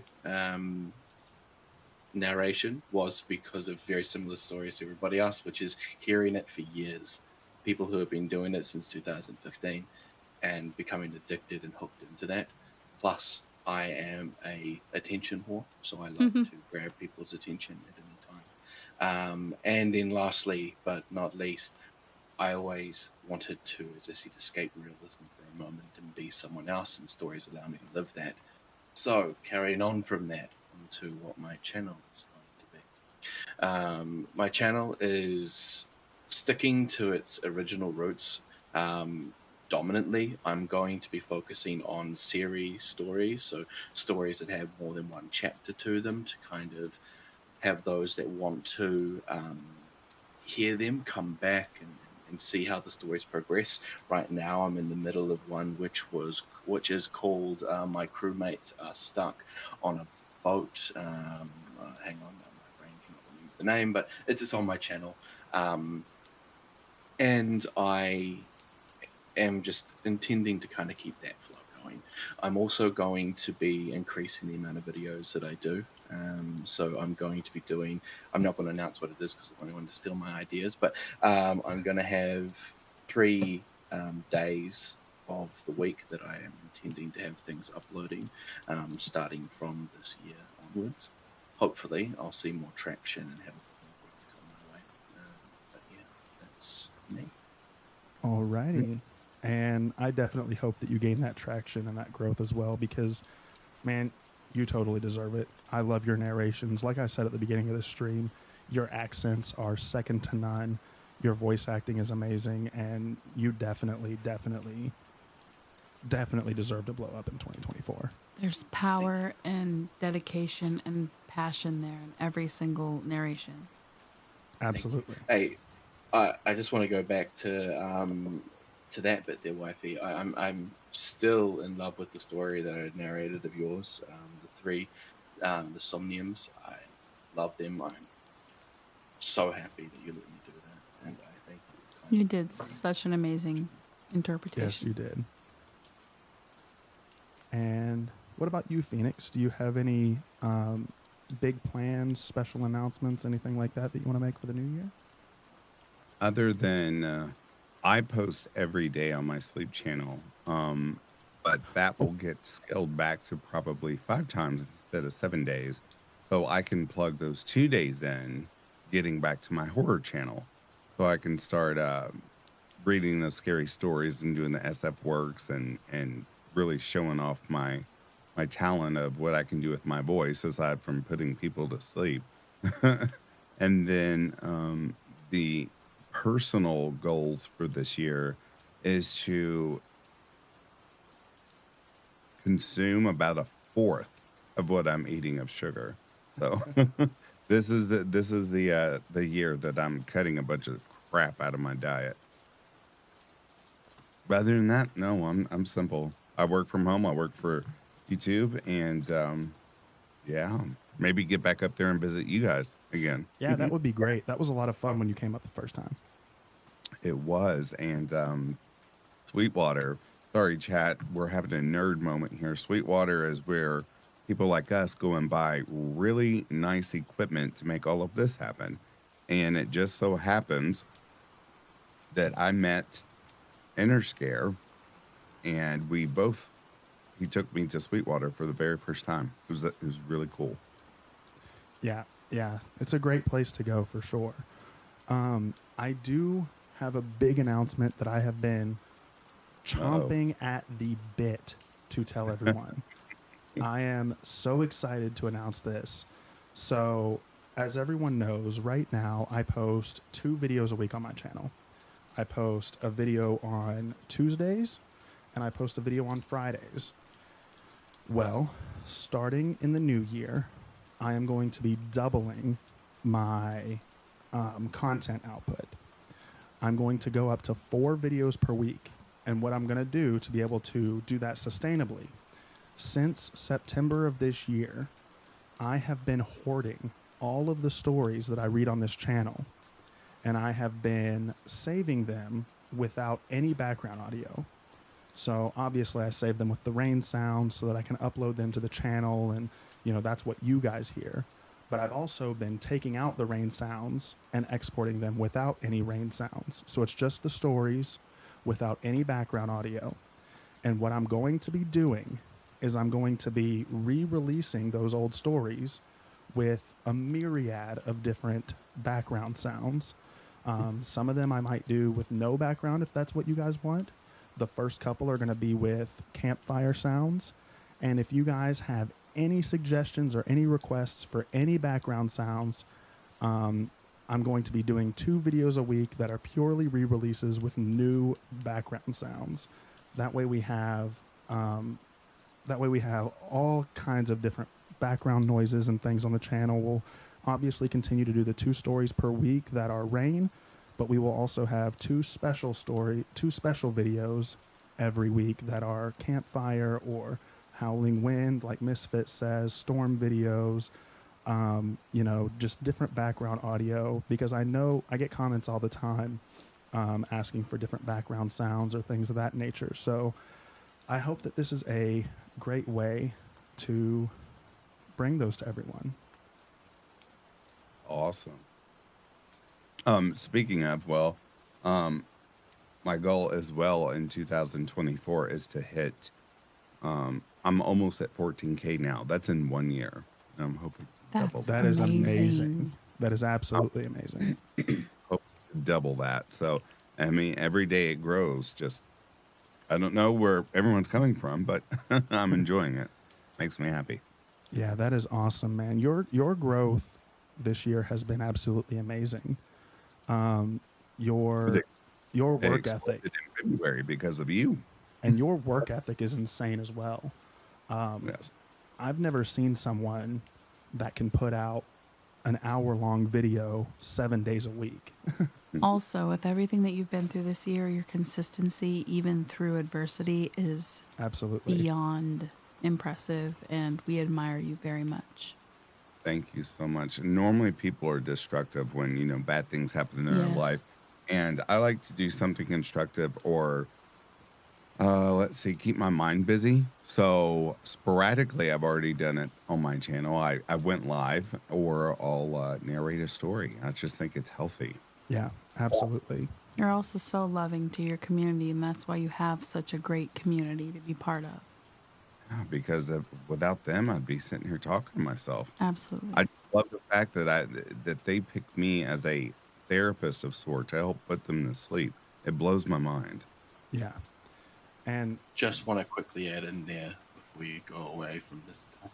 I'm so proud of you, dude. Like, from where we started, from what I remember, I think we were both like only a couple hundred in the way of subscribers, to seeing we have come with both of your channels to inspiration. Keep it up. Thank you. Absolutely. Absolutely. Like Grim said, it truly is an inspiration. Seeing how fast you've grown, how quickly you've grown, and how in tune you are with your audience too is something that I really admire. You know, I'm always seeing community posts where you're updating people or you're asking for opinions or you're just talking to your audience. That's a really, really admirable trait to have in a creator. So I applaud you, my friend. Almost in a sense, I feel like if I miss a day, I know the subscribers say, we can wait, we'll be here, but I kind of feel like if I miss a day, they're like, no, we need the melatonin now. So vocal melatonin it is. I have to make sure everyone sleeps. That is very important for health. Something to say as well for those who don't know, because not everybody does, is that you'll have your wonderful sleep channel, but you also have your horror narrations, and there are very few that can make me so scared that I can't go to bed. And you are one of maybe two. Yeah. You're so talented. I mentioned it on my sleep channel, and I said, please don't fall asleep to these. They're very loud. I got a couple that was like, oh, you weren't kidding. I got to turn the lights on. Anyway, that's all. That's all. I'm sorry, Interscare. I just wanted to add that in there. No, it's wonderful. No, it is absolutely the truth, man. And I'm so proud of you. Sky's the limit, and we want to see you just continue to grow and grow. You deserve it. Thank you. Yes, Dr. Torment. Vocal melatonin is my catchphrase. Which I am so salty about that. Yeah. Mm-hmm. I'm so salty that I didn't think of that. That is such a good catchphrase. Mm-hmm. That is my catchphrase. I used to just be like Phoenix Fire. I had it like a saying or something with that when I was doing horror. And I was like, what am I going to do now? Vocal melatonin. It makes sense. Yeah, it makes perfect sense. And like I said, I'm just salty I didn't come up with it. Oh, and how can I mess up? Merch store is getting it's getting a makeover. Oh, sweet. Ooh, yay. Yeah. So I've got brand new merch coming out. Sweet. You know what? That's actually a very good point. Speaking of merch, now is a good time to kind of plug my own. So I'm going to go ahead and I'm going to go to the screen share. And if y'all go to interscare.com, click on merch, it'll bring you over here. We've got a whole bunch of 80s style merch, 80s aesthetic merch. We got some of the stuff with just Interscare on there. We got phone cases. We've got a whole bunch of things. It's all designed by me and Interscare Wifey. If you guys like it, make sure that you go over there and copy some merch. Just a short, shameless plug. And back to the regular live stream. Got to throw it out there, to try to make the money some way. Yeah, I mean, got to do what you got to do, right? But no, guys, I want to say too, to everyone that is watching right now, there's a reason that the three people that I chose to be with me throughout this entire stream today is Interscare Wifey, Phoenix, and Grim. There's a reason that I chose those three to be with me for the entire time. And that's because these three people have had the biggest impact on me when it comes to my channel and when it comes to how I do my stories and stuff. Obviously, first and foremost, being Interscare Wifey. Without Interscare Wifey, I never would have started this channel. I would never be narrating. I wouldn't be here right now.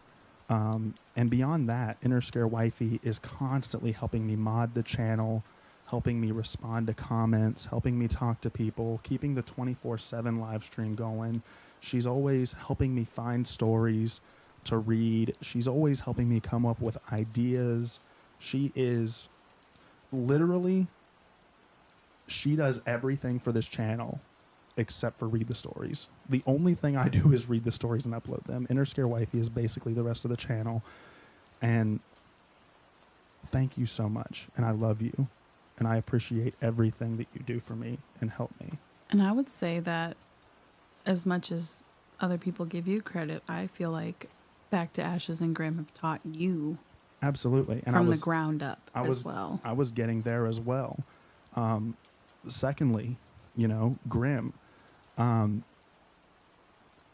I wouldn't know a single other narrator if it wasn't for Grimm. Mm-hmm. I remember whenever I first started Interscare Sleep, I had less than 1,000 subscribers. I was probably around 500 subscribers.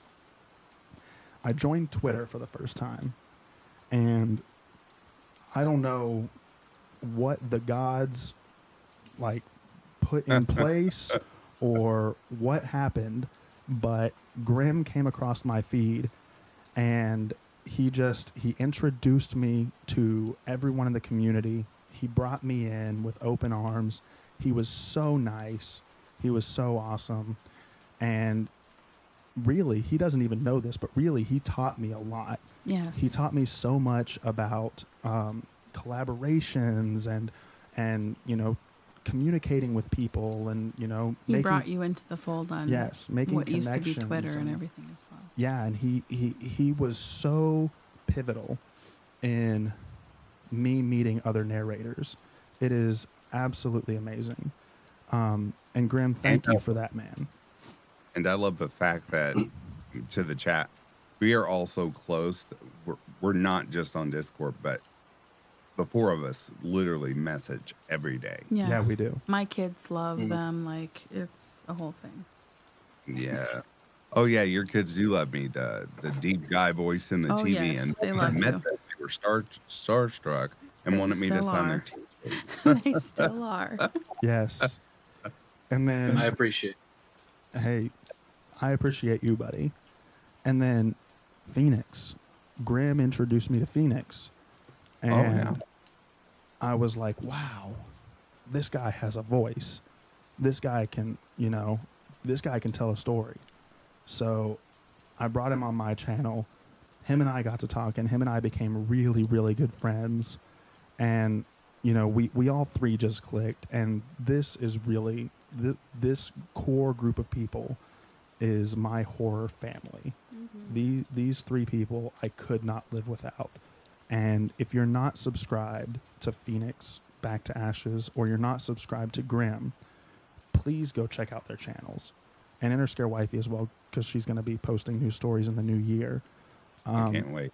I cannot wait. These three people they're literally like family to me.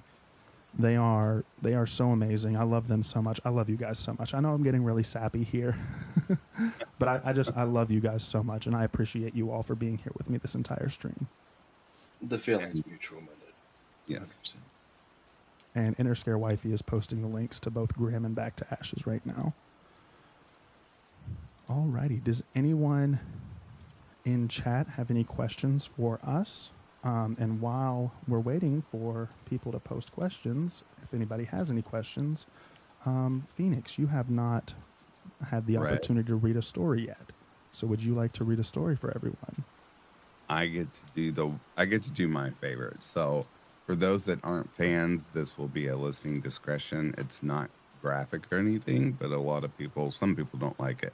Interscare Wifey does. I think Tina Mead and a few others in there. Anyway, I am going to read a true crime case. Yes. Because I'm obsessed with true crime. I eat it for breakfast. So, without further ado, here we go. Sean Rashad Hill, behind bars for the murder of his mother, Barbara Jean Gray. Sean Rashad Hill is behind bars for murdering his mother, Barbara Jean Gray, at the home they shared in Henrico County, Virginia. On the morning of October 14, 2017, officers were sent to Stonewall Manor Apartments in the 1500 block of Americana Drive after receiving a 911 call from Hill. He told dispatch that he went to buy a pizza and a beer at a nearby Food Lion, and when he returned, he found his mother unresponsive on the floor, according to Richard Times dispatch. The 911 operator gave Hill instructions on how to perform CPR on his mother until paramedics arrived. But according to the deputy Commonwealth attorney for Henrico Hill, he never executed the emergency procedure. When emergency first responders made it to the apartment, they saw that Gray had been badly beaten, and they also noticed blood in the hallway. Paramedics rushed the 61-year-old to the hospital, but she was pronounced dead upon arrival. An autopsy showed that Gray died of blunt force trauma. A photo of the victim is not available. Detectives arrested Hill at around 6 p.m. that day, after evidence suggested he attacked his own mother in their home on October 12, 2017. They also concluded that after he beat her and struck her with a boom box, I'm so sorry, guys. He smothered her. He was charged with second-degree murder and booked it into the Henrico County Jail, where he was held without bond. An attorney in the case said, "It's unspeakable what happened in that home for 48 hours. She gave him life, and he decided to take hers." Hill, who would not have a criminal record at the time, initially denied having anything to do with Gray's death. During the trial, an attorney told the court that Hill used his cell phone to record his mother's badly beaten and bruised body as she lay incoherently on the floor. At around 5:08 a.m. on October 14, 2017, a call was made from Gray's phone to Hill. Investigators believe Hill took his mother's phone and called himself. They said she could have already been dead at the time the call was placed. A next-door neighbor testified that they saw multiple figures between the mother and son, and they believe it was over money. Hill shut down those claims by saying he did not have any issues with his mother. In 2018, Hill was found guilty of murdering his mother. Judge Lee A. Harris Jr., who called Gray's death a vicious murder, sentenced Hill to 25 years in prison. And there you go, guys. Excellent narration. Bravo. Thank you so much for that, Phoenix. And that deep voice. And just go right for you, silly. Magnifico.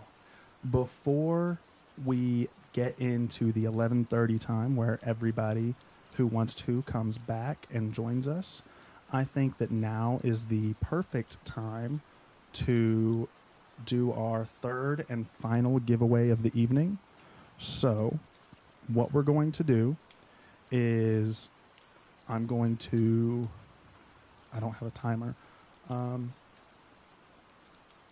From now until 11:30 is what we'll do.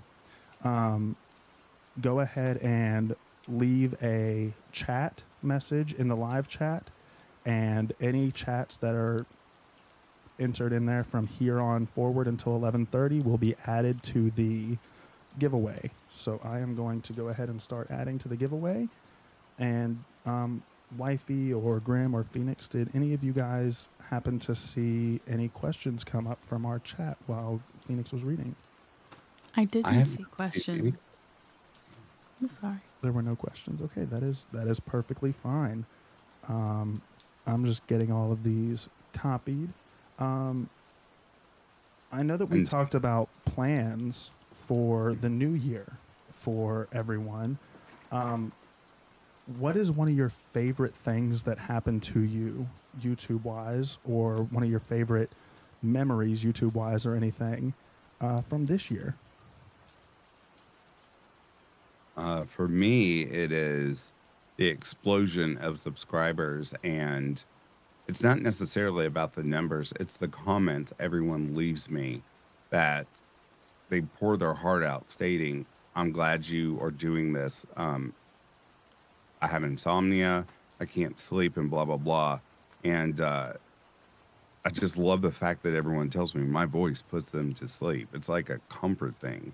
And if I don't have new material out, it drives them nuts. But that right there, stole the show for me this year. Is how many people need sleep therapy, pretty much. And they chose Back to Ashes. Very honored. Yeah, for sure. Grim, did you have something that you wanted to say?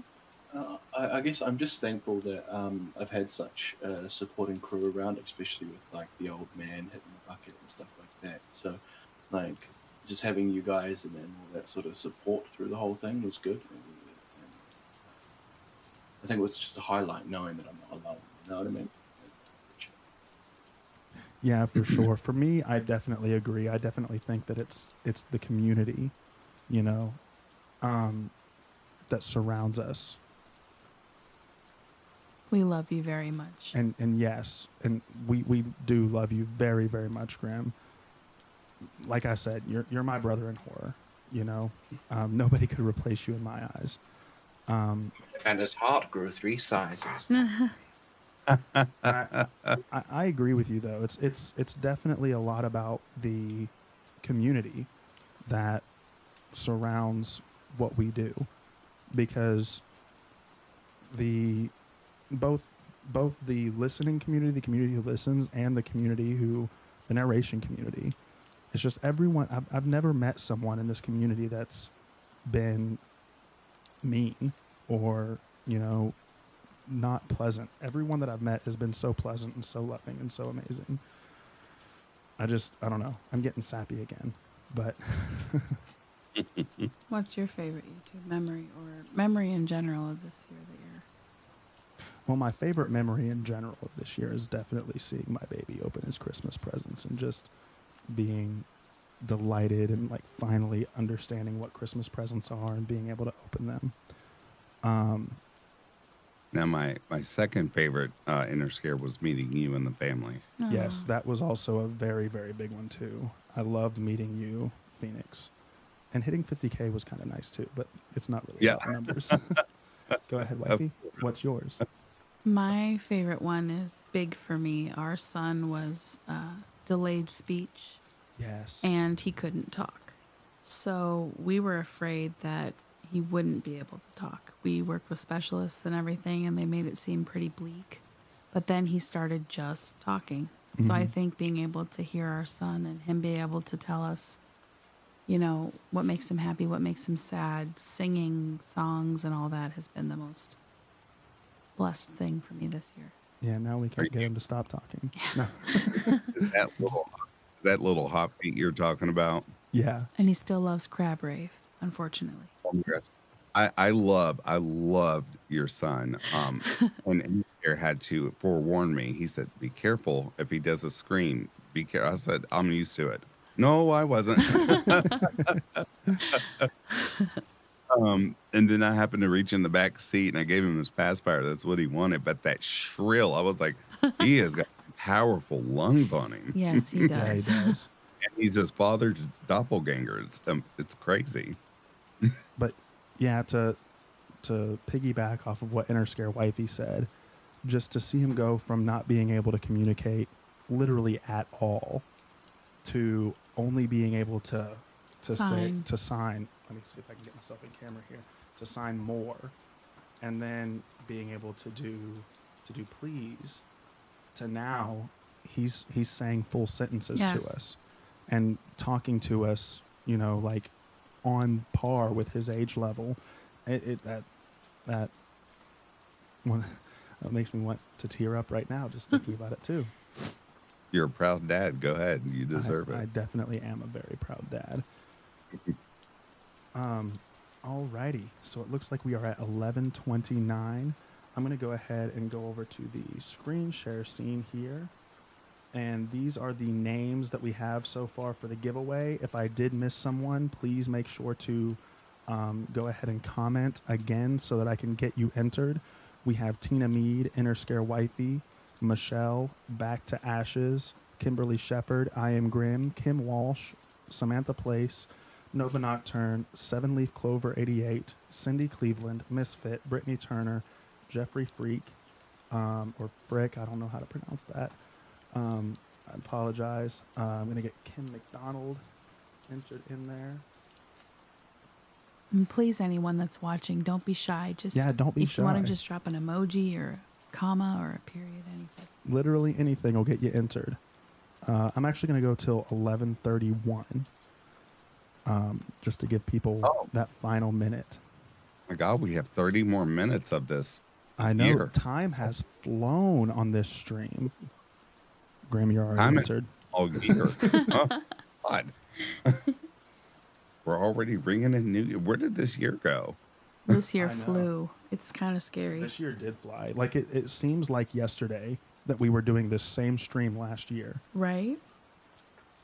Oh, while you're waiting, Interscare, funny story, just because you and I had already talked about it. I taught you how to use the big screen phone on the you short did. Sim 7B. Yes, you did. You taught me how to use the big wind filter on it. You said there's no plosives. I could talk. I could hear myself. That was a highlight for me. You're probably cringing right now seeing the microphone that I'm using.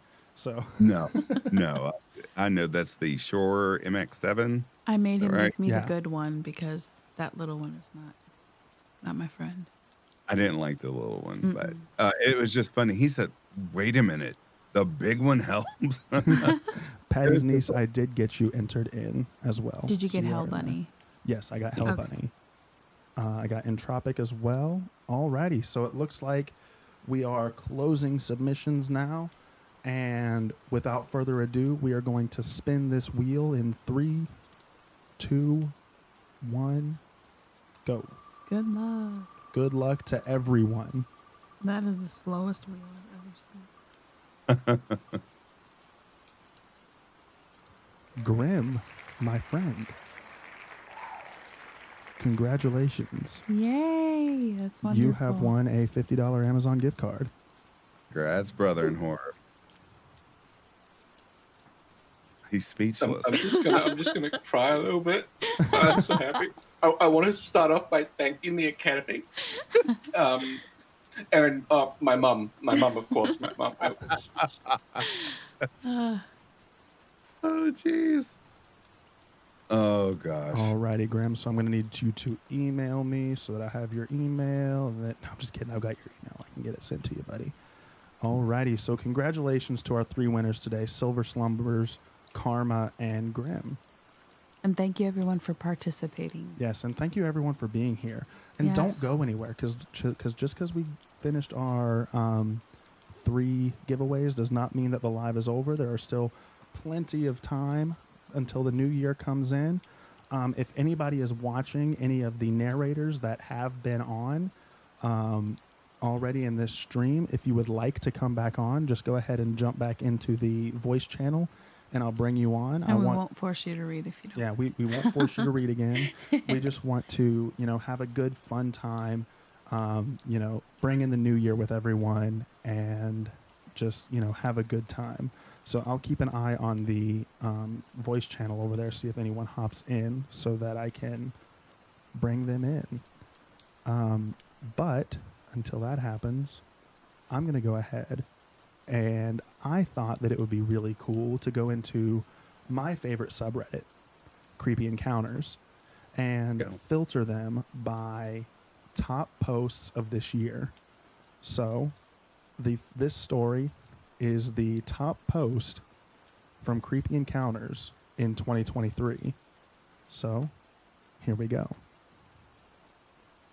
I'm 24 years old and female. This is a bit hard for me to write out, but I think it's important to address.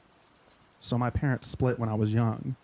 Neither my dad nor my mom had their act together, which in turn caused me to not have my act together.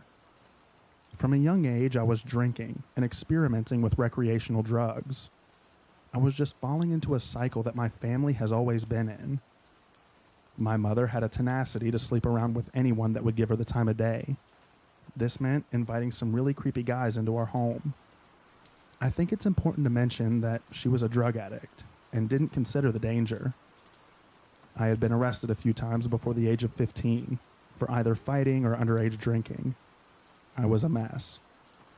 One night, my mom and her occasional boyfriend were waiting up when I stumbled in drunk. This was the moment that I realized I needed a change. My mom's boyfriend had pushed me down and then pulled me into another room of the house. My mom started banging on the door, begging him to let me go. To this day, I still won't forget that sinister look on his face. It gives me chills just thinking about it. It was the face of someone who had bad intentions. It was a little smile, and I swear it's burnt into my brain. He said something along the lines of, "I'm about to show you why it's bad to let your mom worry about you." I screamed. He kept coming at me, but I put up a fight. After a couple of minutes of struggle, I scratched him in the face. Then he became enraged. Thankfully, my mom had phoned the police, and he was arrested before anything serious happened. There was a cop that was always present when I got in trouble. He was around 60 at the time. I remember he was always giving me crap for my behavior. That night, he was there. My mom was taken into custody, along with her boyfriend, so I was sitting and waiting with him while they were getting my story. Then he said something to me that I'll never forget. "I'm really sorry about all of this. I'm sorry, but you're not going home." And then he told me, "It's time for you to change. Do you want to end up like her, or do you want to be somebody?" I told him that I wanted to be somebody. I wanted to break that cycle. I was put into foster care, which was a horrible experience at first, but it ended up being what I needed. He and I stayed friends until he passed away about a year ago. I always went to him when I needed guidance. I'm happy to say that I've been a corrections officer for the past 2 years because of him, and I'm pleasured to honor his memory by pursuing a career in law enforcement. Also, losing me was what my mom needed to get her act together. She's been sober for almost 10 years and is remarried to a wonderful guy. Hopefully this story was somewhat encouraging. I like that story. That one was good. I agree. I can definitely see that why that's the most popular story in Creepy Encounters of 2023. Very, very encouraging story. Alrighty. And I'm not seeing any more questions. I do want to thank everyone who is still hanging out with us in chat. This is absolutely amazing. Do one of y'all want to read a story for everyone that's listening? I just wrote a random poem, if that works. Absolutely, go for it. Without further ado, a random poem by Grim Reads. After Graham, I've got one pulled up myself. Alrighty. Perfect. It drip, drip, drips, the water down the drain. It drip, drip, drips, the carrier of pain. They drip, drip, drip, the tears down her face. They drip, drip, drip, the pain leaves its trace. The drip, drip, drip, it drills into my brain. The drip, drip, drip, it drives me insane. Drip, drip, drip, get out of my head. Drip, drip, drip, I wish I was dead. Drip, drip, drip, she falls into the abyss. Drip, drip, drip, she seeks for death's bliss. It drip, drip, drips down the window pane. It drip, drip, drips, the carrier of my pain. Wow, and you said you wrote that? Yeah, just before. That's amazing. That is amazing. That was such a good poem. Thank you kindly. An excellent narration. And now, everyone, back to ashes. This is going to be a huge favorite. I do know of Inner Scare Wifey, and I do believe a few in the chat. It's going to be a home invasion story. Let me lubricate first. Right.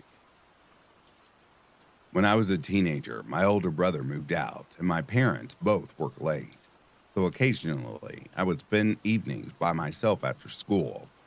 We lived in the countryside, a few miles outside of town, and had a good collection of neighbors. The day went as normally as ever. I went to school, got home, turned on the TV, had a snack, and texted one of my friends, who I had a crush on. It wasn't long afterwards that I noticed a man outside my house. He walked past a few times. He wasn't an ordinary person walking around the block. He looked scraggly and unkempt. I ducked as far as I could behind the chair, still trying to see him out of the living room windows, hoping he didn't see me. But soon he came to the front door and knocked. I was texting my friend I was texting my friend the entire time, increasingly getting freaked out. As he knocked on the door, I stupidly went to answer. I had my phone on me with 911 at the ready. I tried to silently unlock the door to not alert the man. I opened the door a crack. There was a screen door separating myself and this crazy man. I was ready to slam the door and lock it if anything happened. The man looked at me with crazed, paranoid eyes. He had a large, dark beard and looked to be in his late 50s, maybe early 60s. He seemed out of breath and his face drenched with sweat. He was larger too, more the reason to keep my guard. I sheepishly said, "Hello? Please, call the police. They're after me," he said in an exhausted, smoker voice. He kept looking at the road and tensed whenever a car would occasionally pass. Uh, who's after you? I asked, getting ready to slam the door. I barely escaped. They were right behind me. Please, can I come inside? At this, I knew to call the police. Um, just wait here. I'll get someone to help you. My heart was in my throat at this point. I didn't know if this guy was then going to try to force open the door, so I quickly shut it and locked it. I ran to the back door and locked that as well, as I called 911. My heart was racing and I could barely tell the operator my information, but they said they would send somebody out. It wasn't long until a patrol car arrived, and it felt like forever. The entire time I kept watching the man, who then walked into my driveway, pacing nervously. The officer got out and proceeded to talk with the man, and they got in the car and left. I have no idea what happened to him, nor if he was telling the truth. He could have been drunk or crazy, but it was genuine fear in his eyes when I looked at him. Something truly scared him, and it scared me to think that that there could be someone out there that wanted people for whatever reason. So, for the crazed, scared man and whoever he was running from, let's not meet. Excellent, excellent narration, Phoenix. Loved it. And I totally almost forgot, with all of the fun that we were having on this stream, we had one more creator that was going to join us tonight, but due to time zones and things was unable to. So he did send in a, give me one second, Dr. Torment's joining us back. The creator that was going to join us did send in a video that he wanted us to play for everyone. So as soon as I can find this video, here it is, I think. I am going to play that for everyone. Here it is. Cryptic Tales. Yes, Cryptic Tales. And Interscare Wifey will be dropping his link in the his link in the chat as well. So I'm going to switch this over where I can hear it as well. And I'm going to go to the screen share. Without further ado, everyone, a video submitted by Cryptic Tales. Hello there, everyone. My name is Cryptic Tales. And first of all, before I even start saying anything, thank you so much for Intercare Sleep and Intercare Wi-Fi.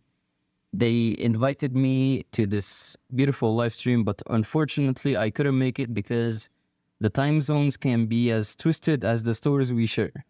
But I'm pretty sure that all of the people in here, my fellow creators, are gonna fill in my placement with their talent. Basically, what I do is I narrate true stories and read off some pretty interesting cases. I'm gonna show you now one of the stories that I have recently narrated for my Christmas video. But before I do, one last thing before I go, thank you so much for Interscare Sleep, again, for the beautiful invitation. I'll talk to you later, and Happy New Year. This went down on Christmas Eve 2016. My aunt and I were quietly watching TV and wrapping presents last minute. As far as we knew, we were the only ones awake in the house. Here's the layout. We were sitting facing the TV. Behind us was a staircase leading to the second floor of the house. Beside that was a hallway leading to the main floor bathroom and kitchen. So basically, the hallway is kinda between the right banister. This is important to know later.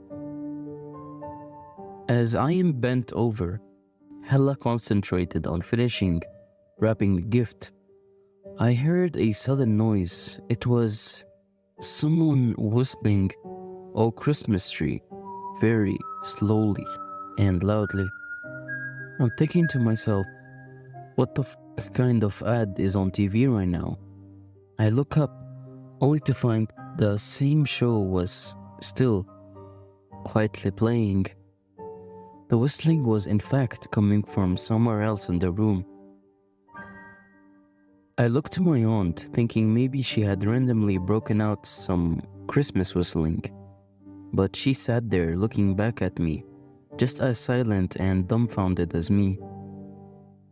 I think she had my same train of thought. TV? Nope, it's definitely the other person in the room then. Wait, no, it's not. So there we were, frantically searching the room for where the whistling source was coming from. We then came to one last logical conclusion. One of our family members was awake, hiding behind the banister trying to scare us. We both leapt up and ran to the hallway, finding absolutely nobody there. The whistling suddenly ceased, back to almost silence. Aside from the minimal TV background noise, we stood there for a few minutes, not knowing what to think or do or say. My aunt let me bunk with her that night, though we had trouble sleeping. Nothing like that has ever happened since that night. We told everyone in the morning, but they all laughed at us. I'm willing to believe it was a family member pulling a joke on us. But the only place to really hide was behind the banister, so I'm not sure what to make of it.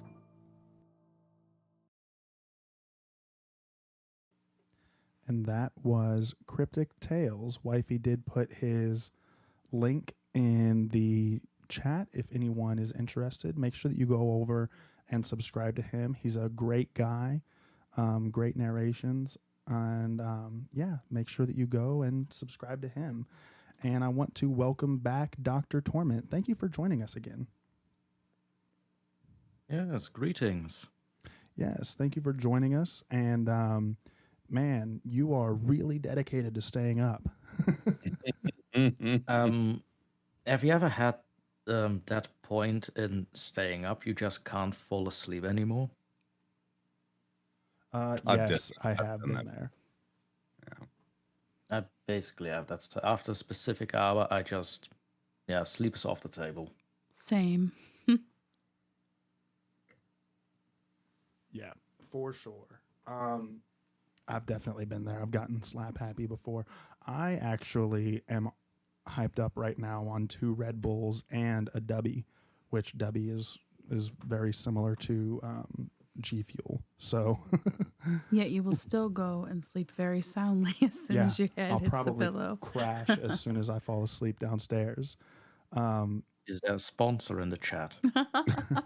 So actually, Dubby, I do have an affiliate link for them, but I don't know my own affiliate link, so I haven't actually. He just uses it to get a discount on his energy drinks. However, I will be, as soon as I'm able to get with them and get my affiliate link sent to me, I will be doing sponsorships with them. Dubby, I love them. I ordered my second batch of it not too long ago because it's so good. It's way better than Red Bull in my opinion. And Red Bull used to be all that I drank. But anyways, how is everyone doing? We've got 10 minutes until we bring in the new year here at Eastern Standard Time. It's so strange that all different places around the world have different times it's for very weird. Yeah, I know. I'm selfish and I'm only doing it for ours though. I used to tease Graham. I called him the man of the future. Yeah. Always, I used to ask him, like, is the world going to blow up tomorrow? What's happening? And him and some of my Australian friends, it blows my mind how the times work around the globe. So I just want to answer that real quickly. Yes, it's still shit here. That is not going to change, unfortunately. Yeah. But I As someone will. who has been in 2024 for the past almost 6 hours. Wow. It's still the same. I've spent a whole day already. It's 5 p.m. now on the 1st of January in my hometown. I will say the lotto numbers are mine. I'm not telling you. That's hilarious. I am actually watching. That's just being selfish. I am Yes, watching it is. a ball in New York, and the street, they're packed. These streets are packed. This is crazy. Oh, you're watching the ball drop?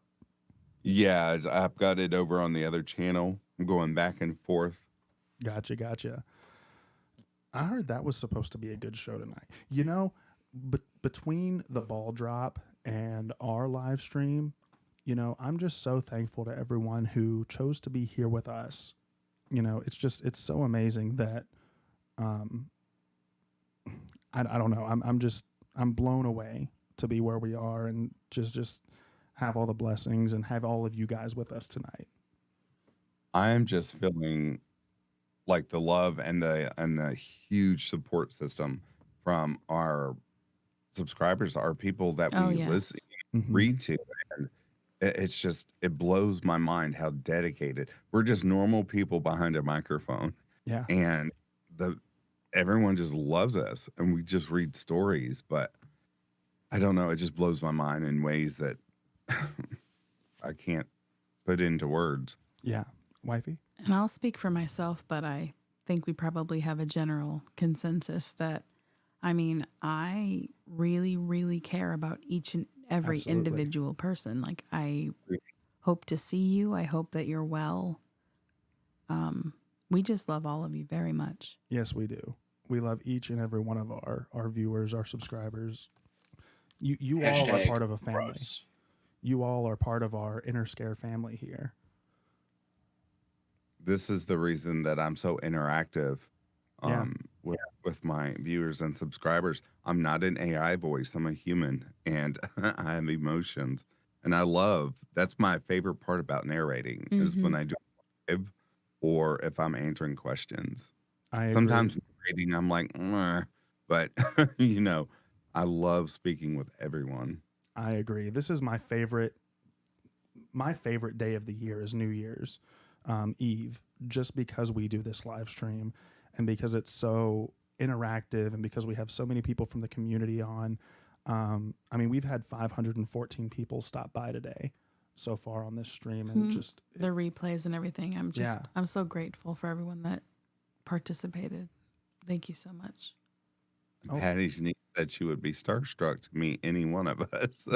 I promise you, we're just human beings. We're not celebrities. Can anyone tell me if my stream died? Tina said that she lost the stream, and Kim Walsh said she did as well. I'm still seeing it on my device. You're still seeing it on your device? Still seeing it. Okay. I still see it. Okay. Well, either way, good night, Tina. Thank you. Yes, good night, Tina, and okay. Kim. If what you is both this want. wax candy? I need to know. Yeah, I need to know too. They despise candy corn, and I love candy corn. They're like, whatever you say, if you like chewing on plastic with sugar. And then they also made fun of me because one of my all-time favorite chewy candies is Tootsie Rolls. See, I can rock with you on some Tootsie Rolls, but I candy corn? Candy corn. I will eat it. Oh, my stomach hurts. I love candy corn. And I was on a live, either by myself or I had a guest, Oh, I think I was by myself, and I was just eating the entire time. All of the candy car. I ate the whole container. The whole. Was there an Yeah. ambulance nearby? Well, this is the reason this year one of my goals is to cut my sugar down. Case closed. All right. Oh That yeah, is Cindy hilarious. Cleveland. Her and I went back and forth. Oh my gosh. When I ran out, she's like, "Well, I just bought 6 bags today." Oh my I'm like, goodness. "Oh my god!" It was a whole thing between me and Cindy in October. I loved it. Well, y'all can have all of it. Take my portion. It's the same. Well, I'll tell you what's even weirder. Interscare wifey likes Peeps. Ugh. Don't judge me. I judge Oh. you. Hold on. They're so as- cute. I have no idea what that is. They're little marshmallow candies with like the most disgusting sugar that you ever taste on the outside of them. They have faces and they're Sounds adorable. delicious. It is. How can you make sugar disgusting?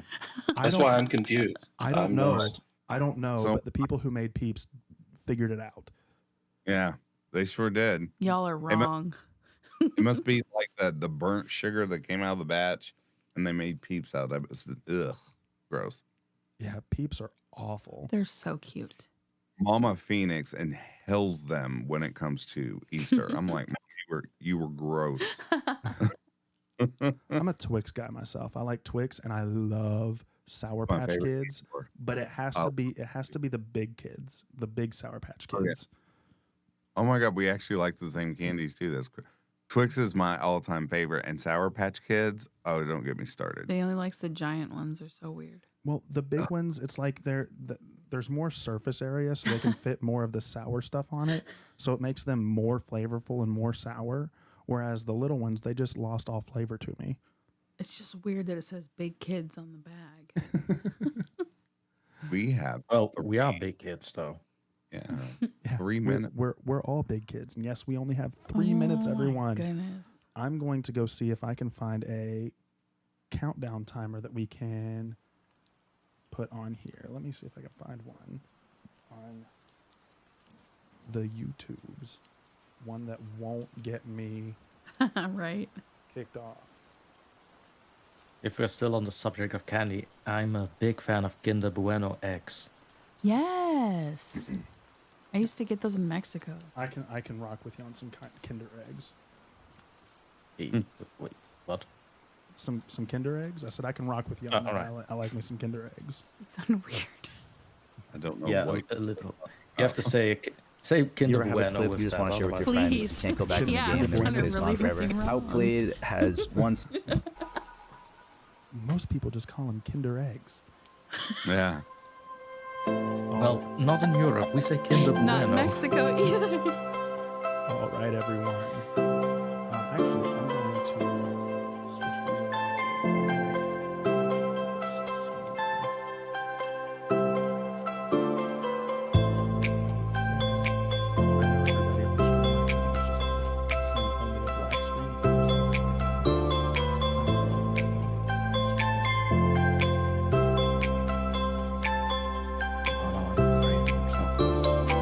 switch these Yeah, now I am too. I'm gonna go radar snack. 1 minute countdown. You have About a this. song request. So is there a 20-second delay on the stream?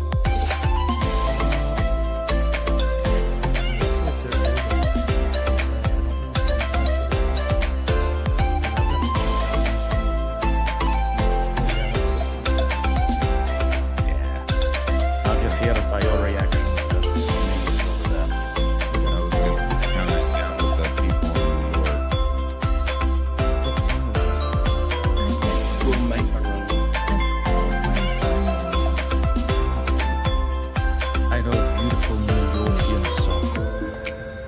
Alrighty, everyone. 10, It's called Get Out of 9, 8, 7, 6, 5, 4, 3, 2, 1. Happy New Year. Happy New Year, everybody. Happy New Year, everyone. Happy New Year.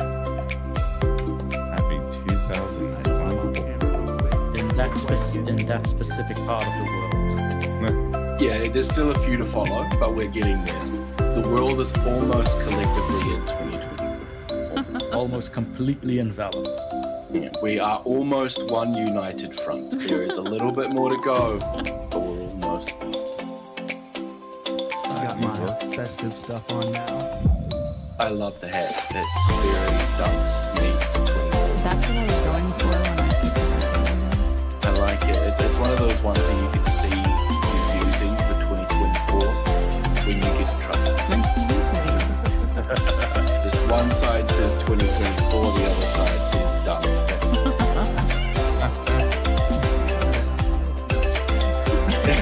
I saw it. Also, I gave white. I mean, Manipulator.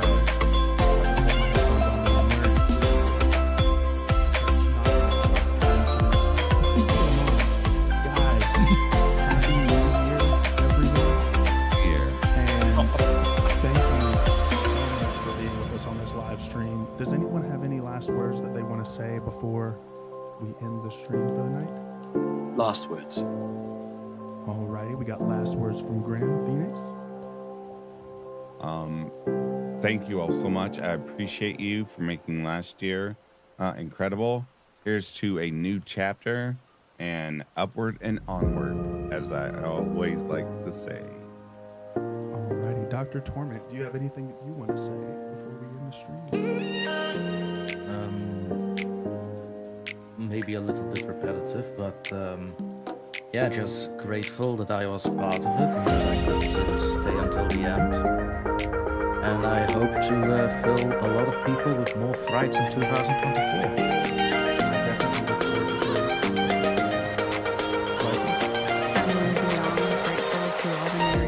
Participated this evening. I'm a huge fan of you, and I thank everyone for joining us and make this year great. Absolutely. We love you all very much. And I just want to say thank you to each and every one of you for stopping by. Both narrators and viewers, everyone who's here, I appreciate each and every one of you. You are all so amazing. You have made 2023 one of the best years of my life, and I cannot wait until we see what happens in 2024. You guys are all amazing. Thank you all so much. I look forward to hearing more stories from each and every one of the narrators that were on today. And I look forward to reading more stories to each and every one of you who has watched. Thank you all so much. I appreciate you all. And I will read to you again in the next video, the first video of the new year.